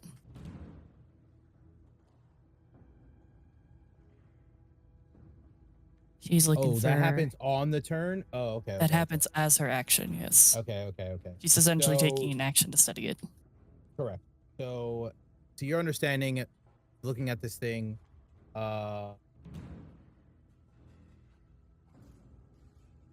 it is immune to poison, and it also looks like it regenerates. I guess with that information, she will call out from her dark corner. She's off in the distance. We best hit it hard and fast. I think it's going to regenerate. You say that, and the zombie that you guys just killed comes back. That's not that one health, but it's like stands back up. In the cloud of daggers. Yep, as it does. The cloud dagger kills it again. This zombie is in an infinite death loop. That's another con save though. So, is that your turn, Yara? Yes, that is both my actions. Udra is going to guiding bolt this big boy at second level. That hits.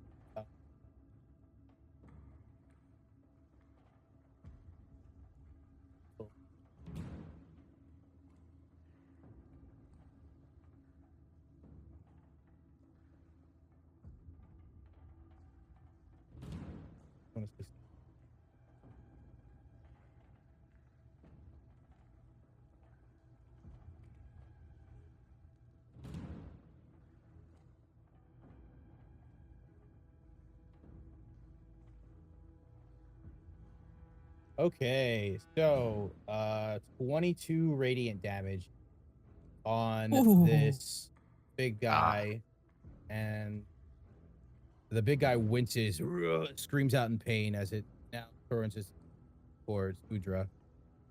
And then the spiritual weapon makes attack as well. 23 hits, 6 force. This thing is not looking too good. Chirp. I'm sorry, I missed one.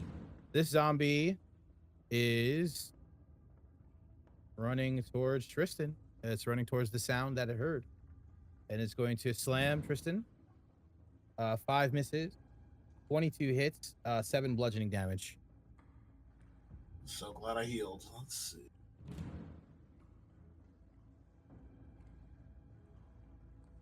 Chirp.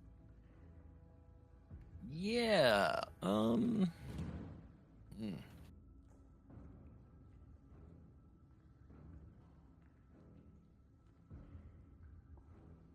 Let's see.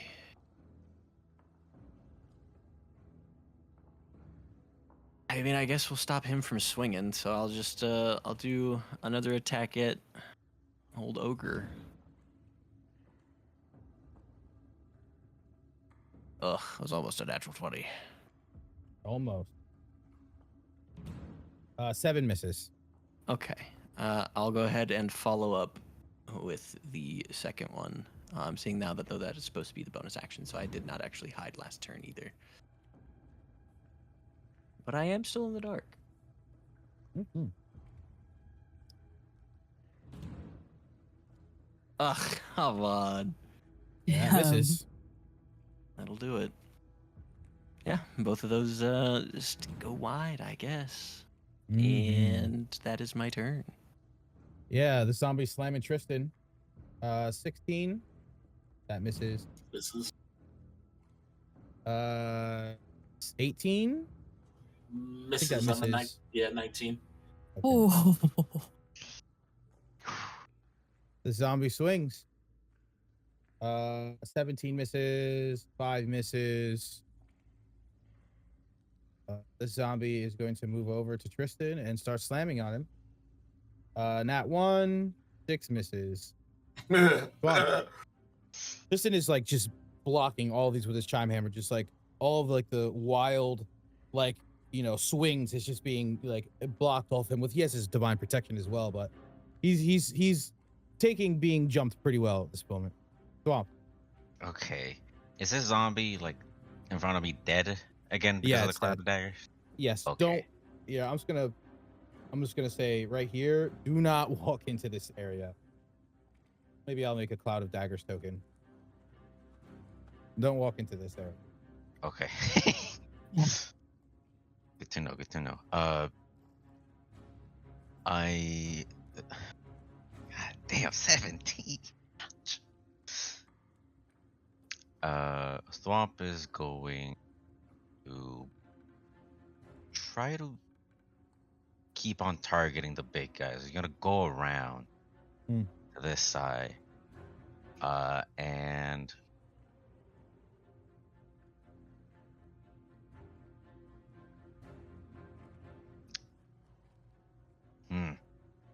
okay. He is going to give it an attack for my action. Quarterstaff, two-handed, a 24, That hits. 5 bludgeoning, That hurts. and I am going to use one of my key to. Pretty sure it was. Where is it? Thought I had it.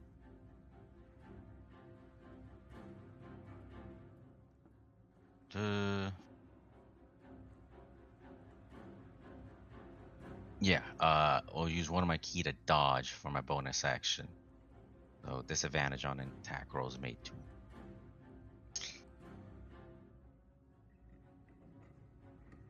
And that'll end my turn. Okay. Tristan, you're up. You're surrounded. Tristan is going to do the defensive maneuver, and he's going to use Lay on Hands to get 15 health back. Okay.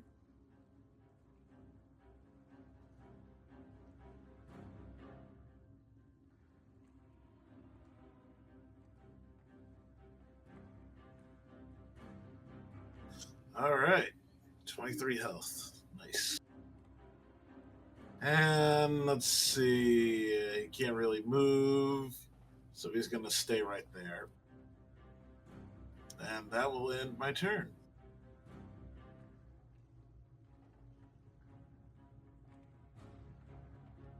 All right. Ogre zombie is now running towards Udra. Morningstar, 10 misses. 24 hits, she takes 13 bludgeoning. However, opportunity attacks for those who had left its melee range. All right, so that would be me. Let's see. Chime Hammer. Yeah. Okay, 14 hits. Why is that Swamp? doing that? Yeah, you have it set to private right now, Judge. I'll switch it over to you. Am At the I top of your outside sheet, you should say to GM, Yeah, I you fixed- should say public. Okay. I fixed it. Is it- Swamp, yeah, you can take opportunity attack. Okay. No advantage. Oh wait, since it's on the other side of Uja, do I get advantage? or No. Okay. What is that? 21. Damage? 10 bludgeoning. Okie dokie. How do you finish it, Long? Ooh, perfect. Perfect. As soon as it starts running, I get my staff. I like trip him over. I guess he still did the attack, but I trip him over, and then I like do like a somersault, not a somersault, but like a jump and just smash his head in with the staff. Okay. You jump up and trip him and jump up and smash his head. Yep. And since I downed him, I get points. What's the modifier plus my monk level? I get 6 temporary HP. Okay. Hell yeah. Kalen is going to. Can he move his cloud of daggers? I don't believe.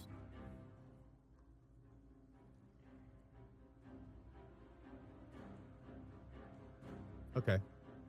So, Kaylin is going to fire off a magic missile.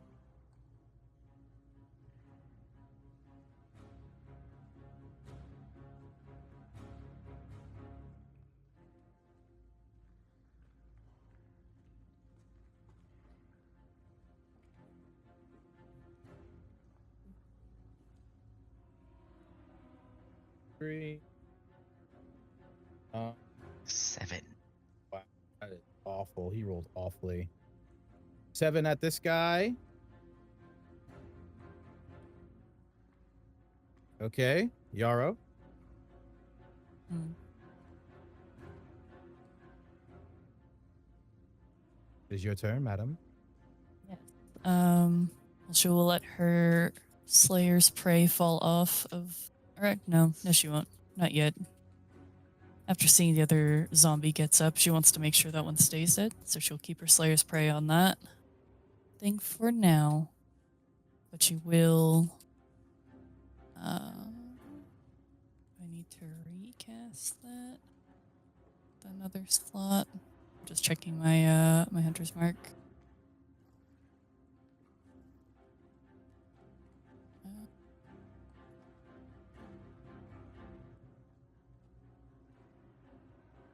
Yeah. Okay. She'll use her bonus action to move her hunter's mark to the zombie. Again, this one.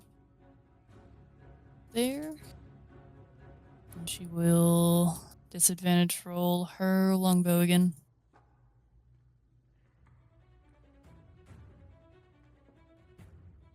15 hits. 15. Okay. Then she will do bow damage and then add the hunter's mark for an additional 1. 6 damage.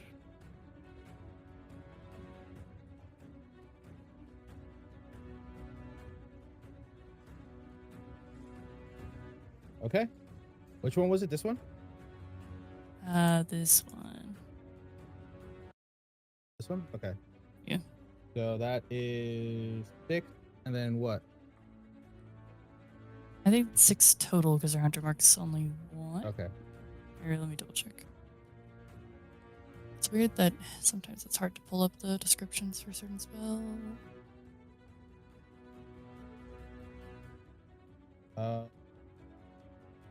Spell and do deal an extra 1d in damage. Okay.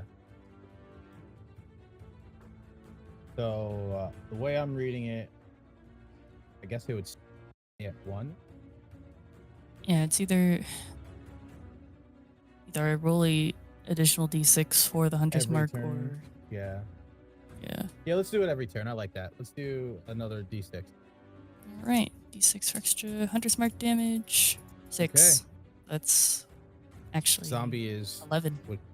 considered bloodied if it was. Had blood, but it's murky, I guess. I don't know. Oozing. Yeah, oozing. Correct. Is that your turn? Yes, that is her turn.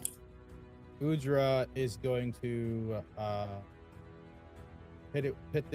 move her spiritual weapon over here. Back. 20. Oh my goodness. 3 force damage. And she is going to another guiding bolt. First level 2, 9 radiant damage. This thing gets disintegrated.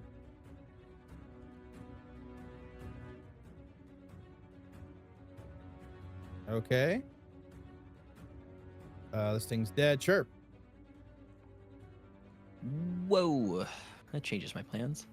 Okay. 1, 2, 3.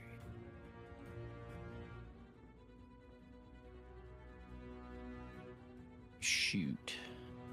Well, I guess I'll just go this way for this turn. I'm gonna go 1, 2, 3, 4, 5, 6. Yeah. And then I will toss me some psychic blades at the far one. Okay. I gotta figure out a way to pin this so it doesn't minimize, but a 20 dirty. 30, 20. Okay. Give me your damage. Yeah. So that'll be 5 psychic plus. I need to make a. I should do a sneak attack macro. You right?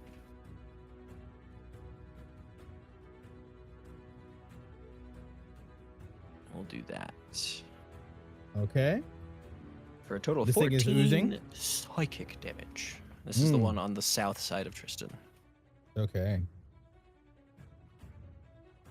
This thing is on its last legs. Yeah, and I'll take that cue to go ahead and use my bonus action to throw the second psychic blade. Okay.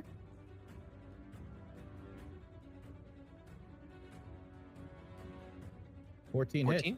Sweet. Okay. 1d4? Thing for yep.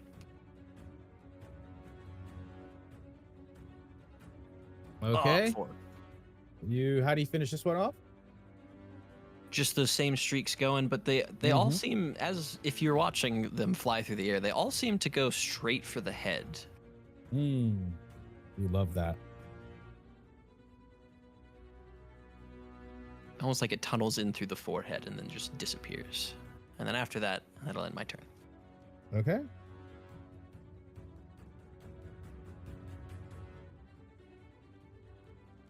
The zombie is still swinging. Too bad these things are stupid. Nat 20 though. Tristan, you take 12 bludgeoning damage. And it hits again, 14 misses. Yeah. This guy's gonna move over to Tristan and he's gonna slam again. 10 misses, 6 misses. Swamp. You know, the big guy is over and done with. Gonna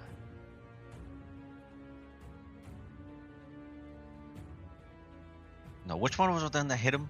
On the left one, right? Mm-hmm. Yeah. Gotta do a quick little jump. Just try to go for just breaking their heads and everything. Okay. Ooh. 21. Hits. 5 bludgeoning. That hurts. This and thing's a on this monk last it. leg. And then I'm going to unarmed strike. 16. Hit. 7 bludgeoning. How do you finish this guy off? As soon as like with the staff, I hit him in the head, it flies off, and with the palm of my hand, I like break through his chest cavity, and then extract the vitality as I get 6 more hit points. Oh, very nice. 12 currently you have 12 stacked? temporary hit Whoa. points. Yeah. Yep. Just monk things. This monk's about to get crazy. Touch of Okay. death, baby. That ends Tristan, my you're up. turn. Okay. So let's see. Are there 2 zombies left? There's only one. He's right in front of you. Okay. I'm gonna take that one gut. I'm gonna hit him with the Sacred Chime Hammer finally.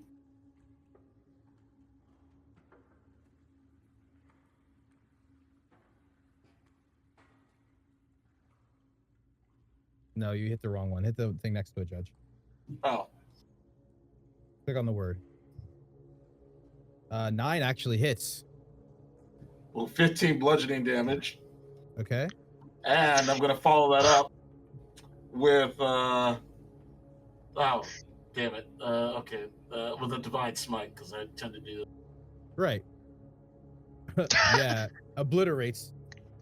Wow, How do you finish it off, Tristan? All right, so Tristan is going to hit it with the hammer, and then he activates his Bahamut godly powers flowing through him, and he basically grabs the thing by the throat, And you just see this gigantic dragon fly through the creature as it's basically hit with the holy light, and it just fizzles into nothingness. You see Volo appear out of nowhere. Oh my goodness, that was amazing. That ogre is rare. That head is worth a lot of money. We should take it, for sure. Oh my goodness. A ogre zombie. Oh wow. Here in Port Nyanzaru. Interesting. These are We're just going to take a 5-minute break, but we're going to finish your thought, Tristan? It just goes, is it normal that they're here? Not these types, no. So I guess we'll just dissect it. Right. We'll do the rolls off camera, but basically you guys are going to take this thing's head. But let's take a break. Oh, It might be my monitors, honestly, that are just not able to keep up. So, like I said, you guys got 350 gold pieces from that ogre head. ooh. So feel free to deduct, I guess 250 for your expedition. So that's 100 gold pieces split 4 ways, or 5 ways. Don't we have the party fund? Yeah, so 4 of you in the party fund. Okay.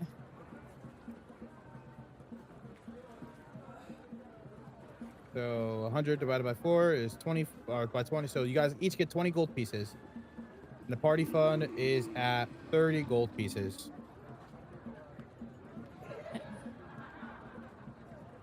All right.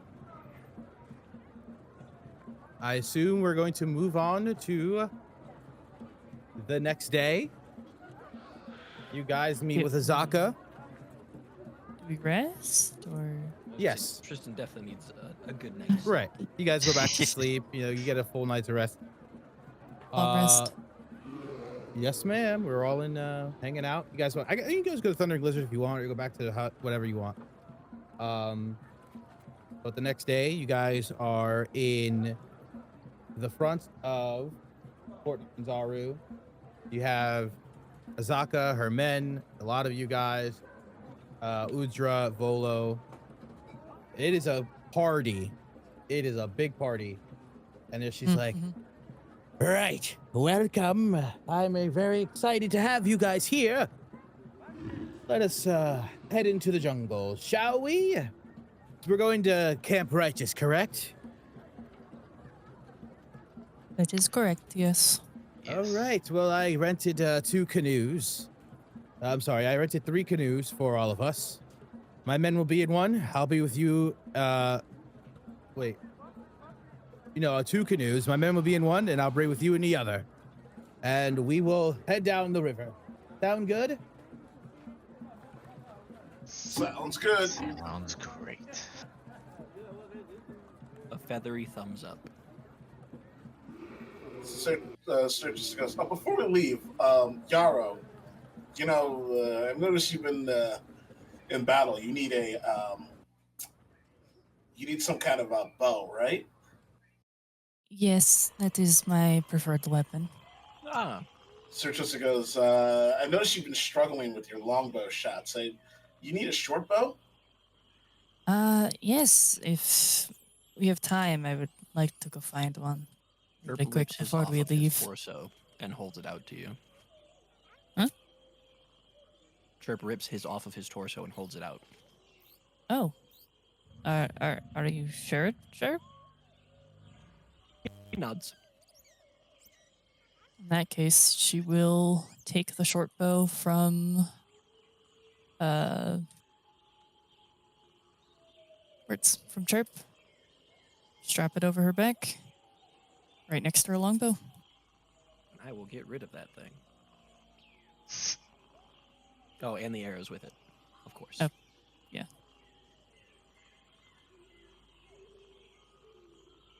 Okay. Bows and a short bow.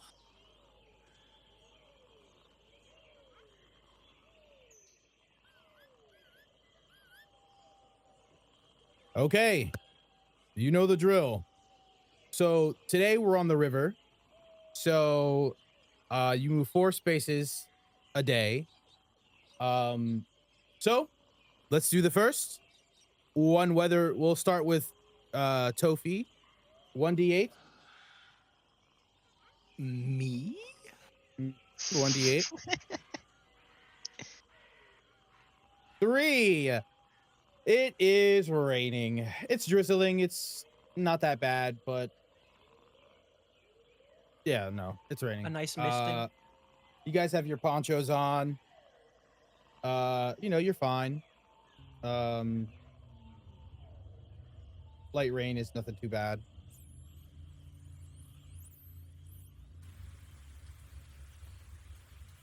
All right, survival checks. These are gonna be very easy, being that you're on a boat and you're with an not army, but a decent amount of people.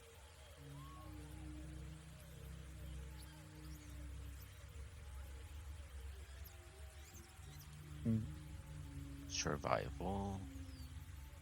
I am survive.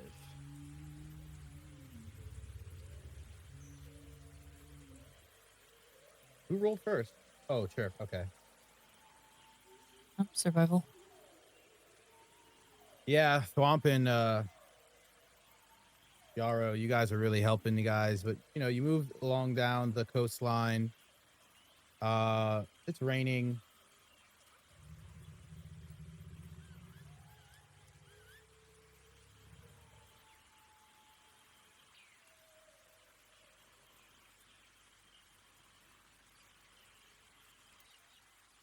You guys can either stop for the night or you can keep pushing through. Your choice. Short rest or push through. We're not very tired. Oh, let's take a short rest. Yeah. Okay. Survival check, set up camp. Survival. Oh.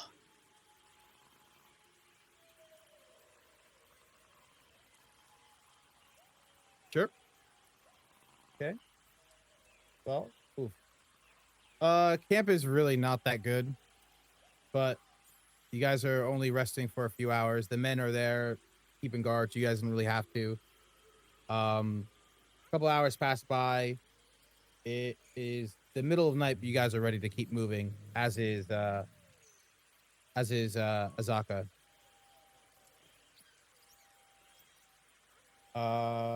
Survival checks all around.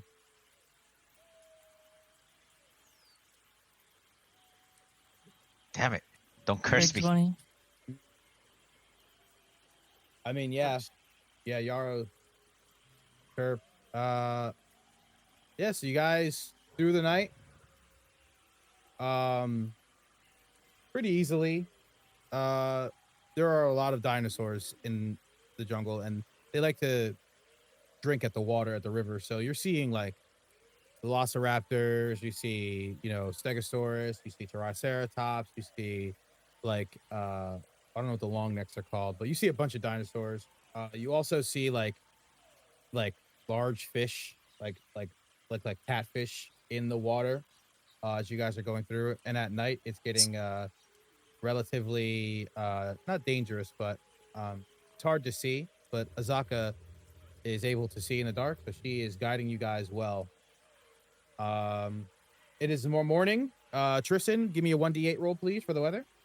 All right. The weatherman.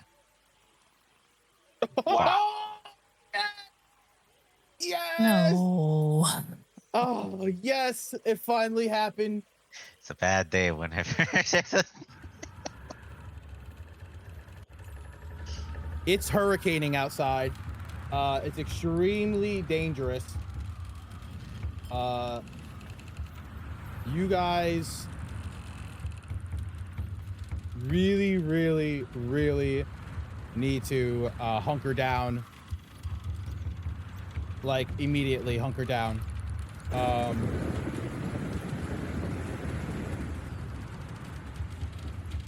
Sir Tristan yelled, "Please stop! Well, halt! Let's set up camp!" Yeah, would this storm have started after we set off again?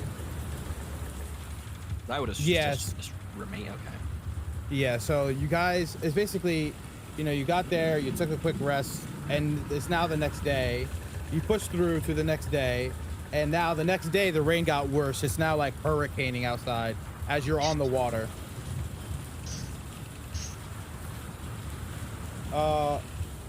So yeah, Azaka's are going to recommend that we hunker down. Survival checks all around, please. Fine. And a low Rolo from our Okay. Judge and Chirp, though. Yeah. The camp is decent. Again, you don't have to worry about people. The men are here to keep guard, so you guys are good. But it's awful out. You gotta wait this out. So you're stuck here. Can we get a long Anything you like rest, to though? do? Anything you guys want to do? You could long rest. You could go foraging. You could go, you know, exploring the surrounding 10-mile area. What would you like to do? Kalen's with us, right? No, Kalen did not come with you guys. Damn it, I thought he was. Okay. But he told us about the plants. The Yes, he did. Okay. Yeah. Yar was going to forage. Given this part of the jungle doesn't look as diseased, but she's still keeping in mind what the woman from the Emerald Enclave had said. But Buck she is gonna help. also is looking for the blue flowers mentioned by Kate. Okay. Search Don't us pull is assistance Additionally, with the She will searching. be using her natural explorer as well to do this. Sir Tristan is going to do something different. Hold on, Judge. Hold on, Judge. Let me take with her first. So for Nature's Explorer, your fishy doubles bonus. So survival, or nature. I'm sorry, or nature or survival, one or the other, your choice. Looking for this blue flower. It's Yep, going to be unfortunately a disadvantage though because it is a hurricane outside. And if she does find something, she finds twice as much. Very nice. At disadvantage, I'll use it's survival or nature. Your choice. All right, we'll be using survival then. No, you don't find shit. Damn. Unfortunate. Not this time around. Nope. Tristan? Sir Tristan's going to do something different. He's going to ask Uldra. Earlier, you told me that you felt a presence that dampened your god or whatever. Is that correct? Yes, Tamora. I'm surprised you don't feel it here. Sir Tristan goes, I want to see something. Sir Tristan takes out his hammer and he slams it into the ground and he meditates for a second. He's trying to see if he feels anything different to his connection with Bahamut here. Give me a religion check. Disadvantage because you are in the middle of a hurricane.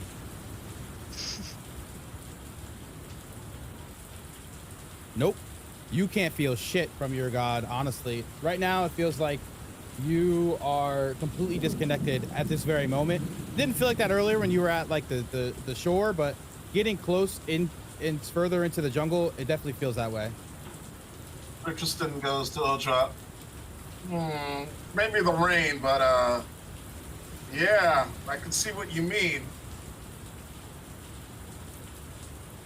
It's like my bell isn't ringing as normal. She agrees. But let us keep moving. The storm passes. The day goes by. You guys get a long rest. Yarrow, 1d8. Oh boy. 7. Well, the Why do I always day roll it sevens? is insanely hot and muggy and wet. It is hard to breathe in the jungle, and the midst of the jungle, because it's a canopy, it's like a very thick fog happening as well. very hard to navigate, but with your expert team, you guys really don't have much trouble. Let's get some survival checks. While we're doing these survival checks, I'd like to say that during each of these stops, Chirp is taking special care to sort of keep track of what everybody's been up to kind of, without asking them questions, learn a little bit about them. Okay. And then also keeping tabs on the little entourage that the guide has brought along to make sure that they're not plotting anything. Okay. We'll talk about that later. And DMs. Yeah, you guys are fine. You're back on the water. It's hot, but you're making through it. I say if Volo's there, I'm just gonna ask them to like prestidigitate it or like clean up close up. He is there, but you guys have your poncho, so your clothes are fine. But he will do it anyway. Boop, boop, boop, boop, boop. Hell yeah. Thank you. Squeaky clean. All right. It's nighttime. You guys want to take a short rest? You want to push through? Like Citrus goes, let's take a short rest. Remember, overtaxing is deadly in this jungle. Remember the last time? Nods. Okay. Survival checks for the camp. That's 20 does really well. Yaro's off her game today a little bit, but that's fine. Because you guys set up a camp pretty decent. Again, you don't have to worry about people keeping watch. And you guys take a short rest. It's midnight. Azaka's ready to head out. All right, and the survival checks one more time.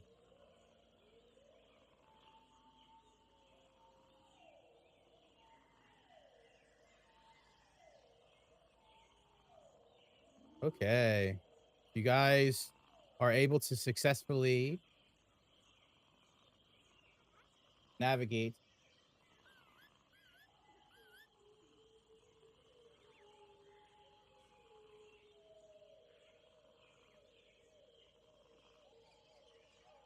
the Camp Righteous.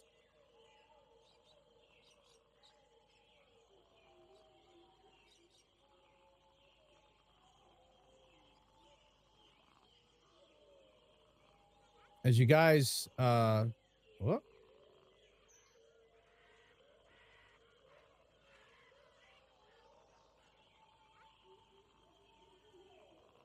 As you guys arrive to Camp Righteous, you see snake, you see a lit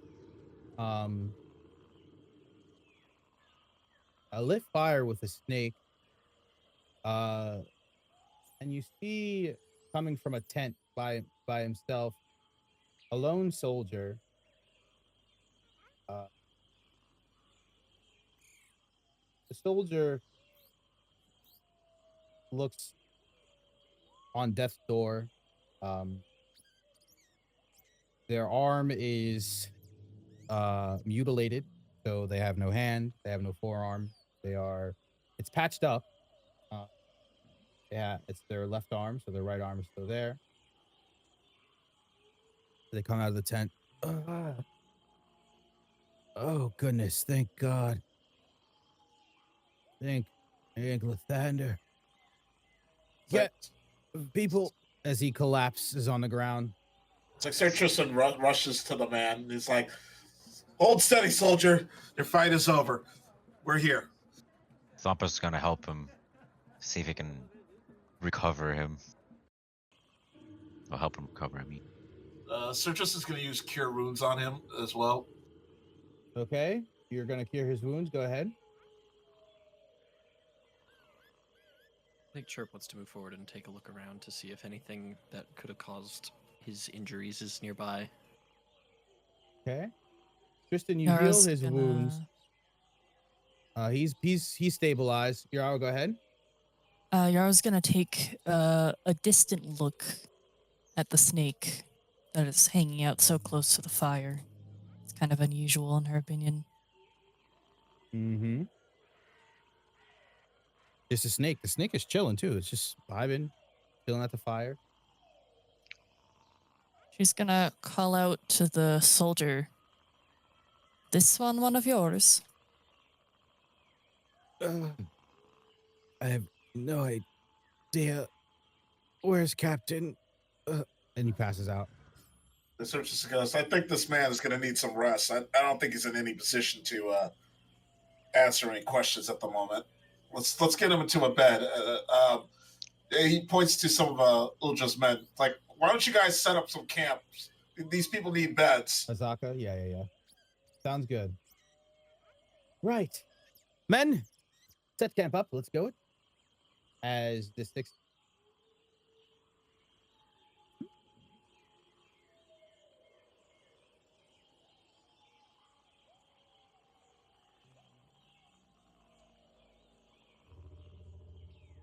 Gotta get off.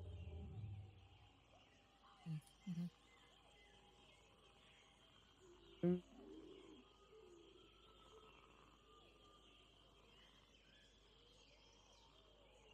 3, 1, 2, 3, 4, 5.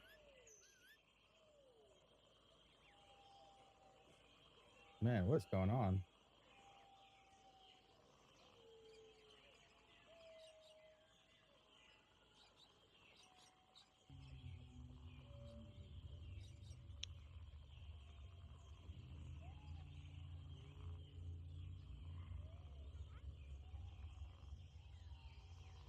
Darkest storm fan. Where you at? Oh, you're on the guy. Azaka goes, yeah, I agree. Men, set up a perimeter. The snake kind of just like backs off. Very, very weird temperamented snake as it goes into out of your distance. Yaro's gonna look at Azaka and just be like, something's off about that creature. I don't like it. I'm not an expert on animals, though. Yeah, I don't get it either. That was a very docile snake. So just Anyways, goes, men, start looking around. As the people look around, the men look around. We start to hear reports. Ma'am, looks like we got ourselves an infestation. She goes, excellent. All right, engage. As all of the men start to engage in combat, she goes, you guys hang out for now. I'm going to let them take care of this. If it gets bad, well, we'll join in, but they're pretty capable. Infestation? What type of infestation did they find? You see a zombie run out as a man jumps out behind him and just slices his head off. so just goes, the zombie kind. Got it. Ugh, these things are fast. He goes back. Like Sir Tristan, scratches his head. Normally zombies are not that quick. What's going on here? No, zombies here are pretty quick. They sprint. Very jarring. Annoying to deal with. It's like Sir Tristan goes, I wonder what took out the camp here. Sir Tristan looks around. He wants to see if this camp was overrun, signs if this camp was overrun, or if it's just falling due to attrition. Yeah, go ahead and give me investigation. Anyone wants to assist him? Thomp will. All right, roll with advantage. Oh, the advantage. Okay.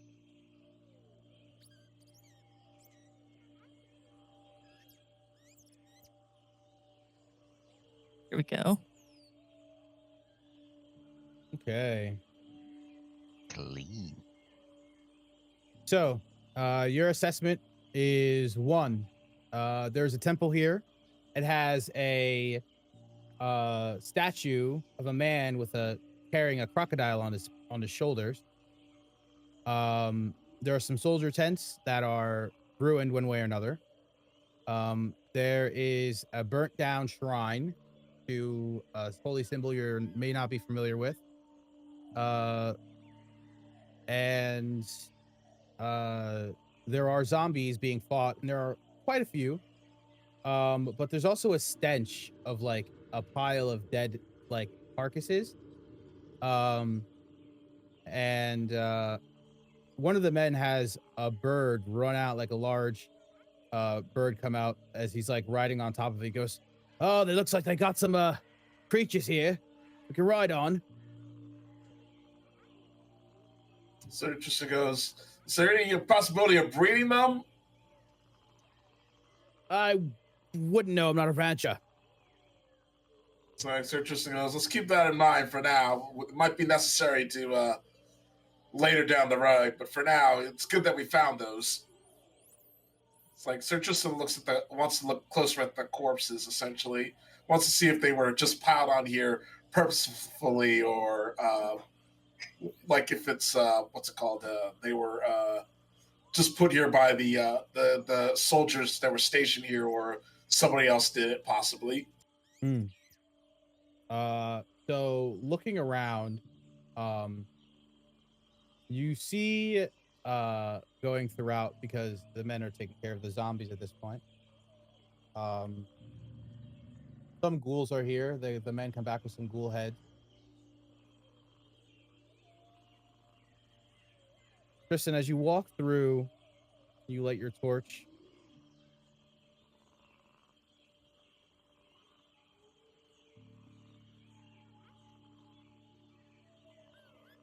You notice that the campsite, the pile of corpses are in this like rancher pit area, and they look like dead men, and then also zombie corpses on top of it.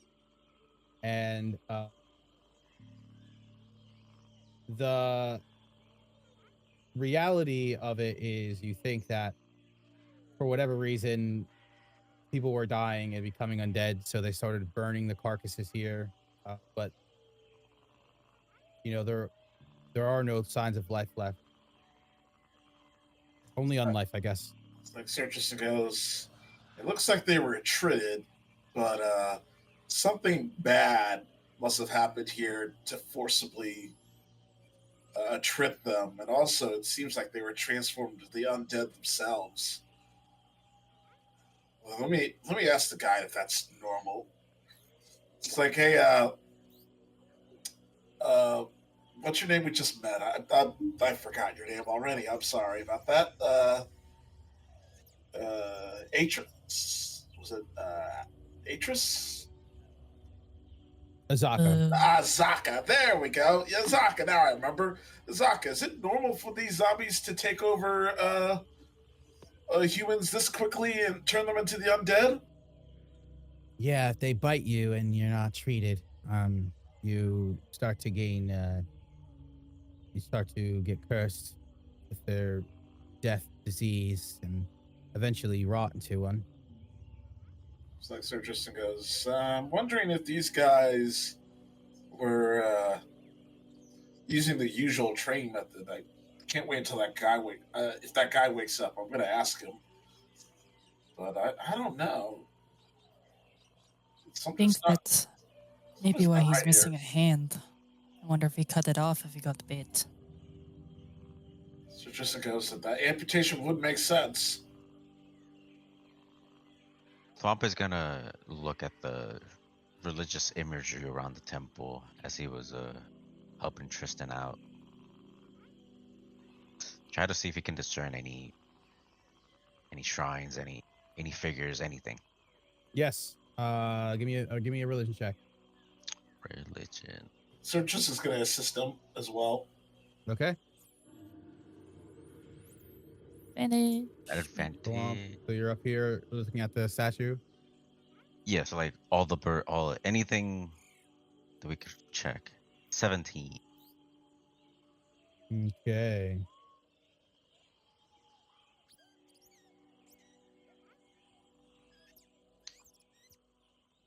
So this is what you're seeing in chat. It's going to be in notes.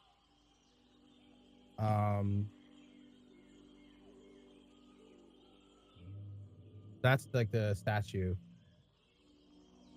Oh. Right. And with your 17, you find a scribing on the wall of the front of this temple, and it reads, "In the early days of the world, man stood by the banks of a river, frightened. Crocodiles raised his head from the water and asked, 'What troubles you, cousin man?' Man said, 'I must cross this river, but I fear to enter the water alone, because it teems with your brethren.' Crocodile replied, 'It's true, you would not be safe, but I will carry you across the river safely on my back. If you promise to return the favor.' Man agreed, and the crocodile bore him safely across the water. When they reached the far bank, man asked, 'How can I repay you?' The crocodile replied, 'I wish to see the realm of humans, but I fear not to go there alone because it teems with your brethren. You must carry me on your back across your realm.' Man had been tricked, but a promise is a promise, so he carried the crocodile safely across his back until the entire realm of humans. A journey lasted many years. He also swore in his anger that never again would man and crocodile be friends, and so it has remained till this day. This tale is you see this um, written on the front of the temple door where the snake thwomp is looking. I can't see past the set of stairs, by the way. Okay. Thank you.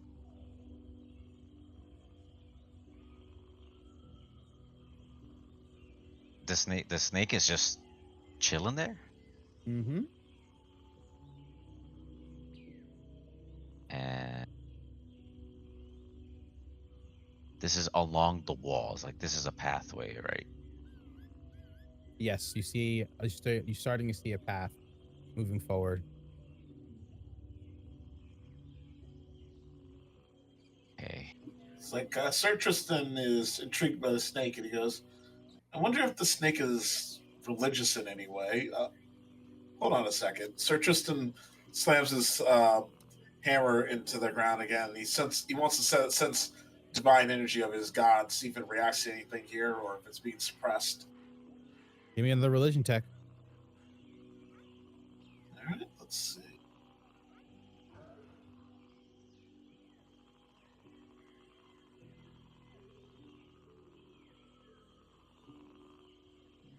Uh, 11. 11. Yeah, it's really tough, man. Your senses are dulled, basically. It's like you have brain fog when you try to do something like this.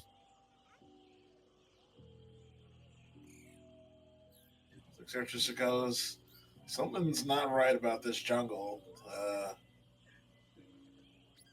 I mean, we knew that, but still can't read anything." Are you feeling some brain fog? Sir Tristan goes, "It's weird. It's not brain fog per se, but it's." Sir Tristan takes out his hammer and goes, "These bells channel the energy of Bahamut. Bells are used in religious ceremonies. I'm one of the weird ones. Most people use other things, but I'm one of the few that believe that bells are the best way to channel my god, essentially. And, well, it's hardly clanging or ringing, which means that it's being suppressed, violently so." So the louder it is, the more you have your connection. Correct. Do you think that applies to all religions? Or So just just yours? goes, "I think it applies to all religion because I'm a Bahamut, and Uldra said she was of Lathander, and we both having a Tamora. problem." Oh, Tamora, you're right, Tamora. Like, whoever is the god here, he doesn't like to play nice with others. So you feel that there's another sense suppressing your own. Correct. Hmm. I don't know what, but it's powerful. So can The right snake now moves forward to Tristan and looks at Tristan curiously. Sir Tristan looks back. He wants to see if he can discern anything in the snake. He looks closely at the snake. The snake looks at you and goes, "You are correct, sir." As it shifts into what looks like a fox thing. You're not really sure what this is. Second? Yeah.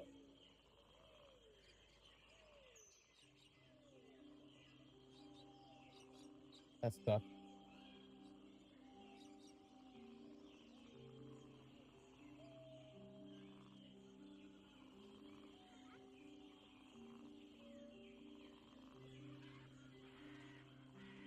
Those while this is occurring, Yarrow is going to make her way up the stairs. Is this voice something only Tristan can hear, or is it anyone No, who's you within all heard it. earshot? Yeah, you all heard. What did it say exactly? That is correct, sir. Well, I can't find my Arcanaloth, but it turns into a fox-looking creature.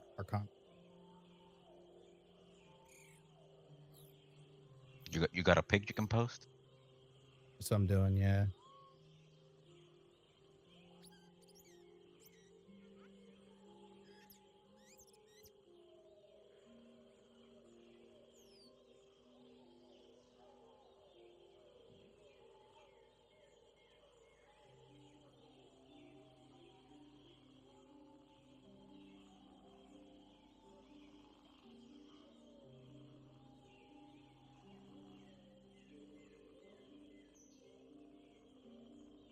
And that is where we will end for tonight. Very cool. Clinger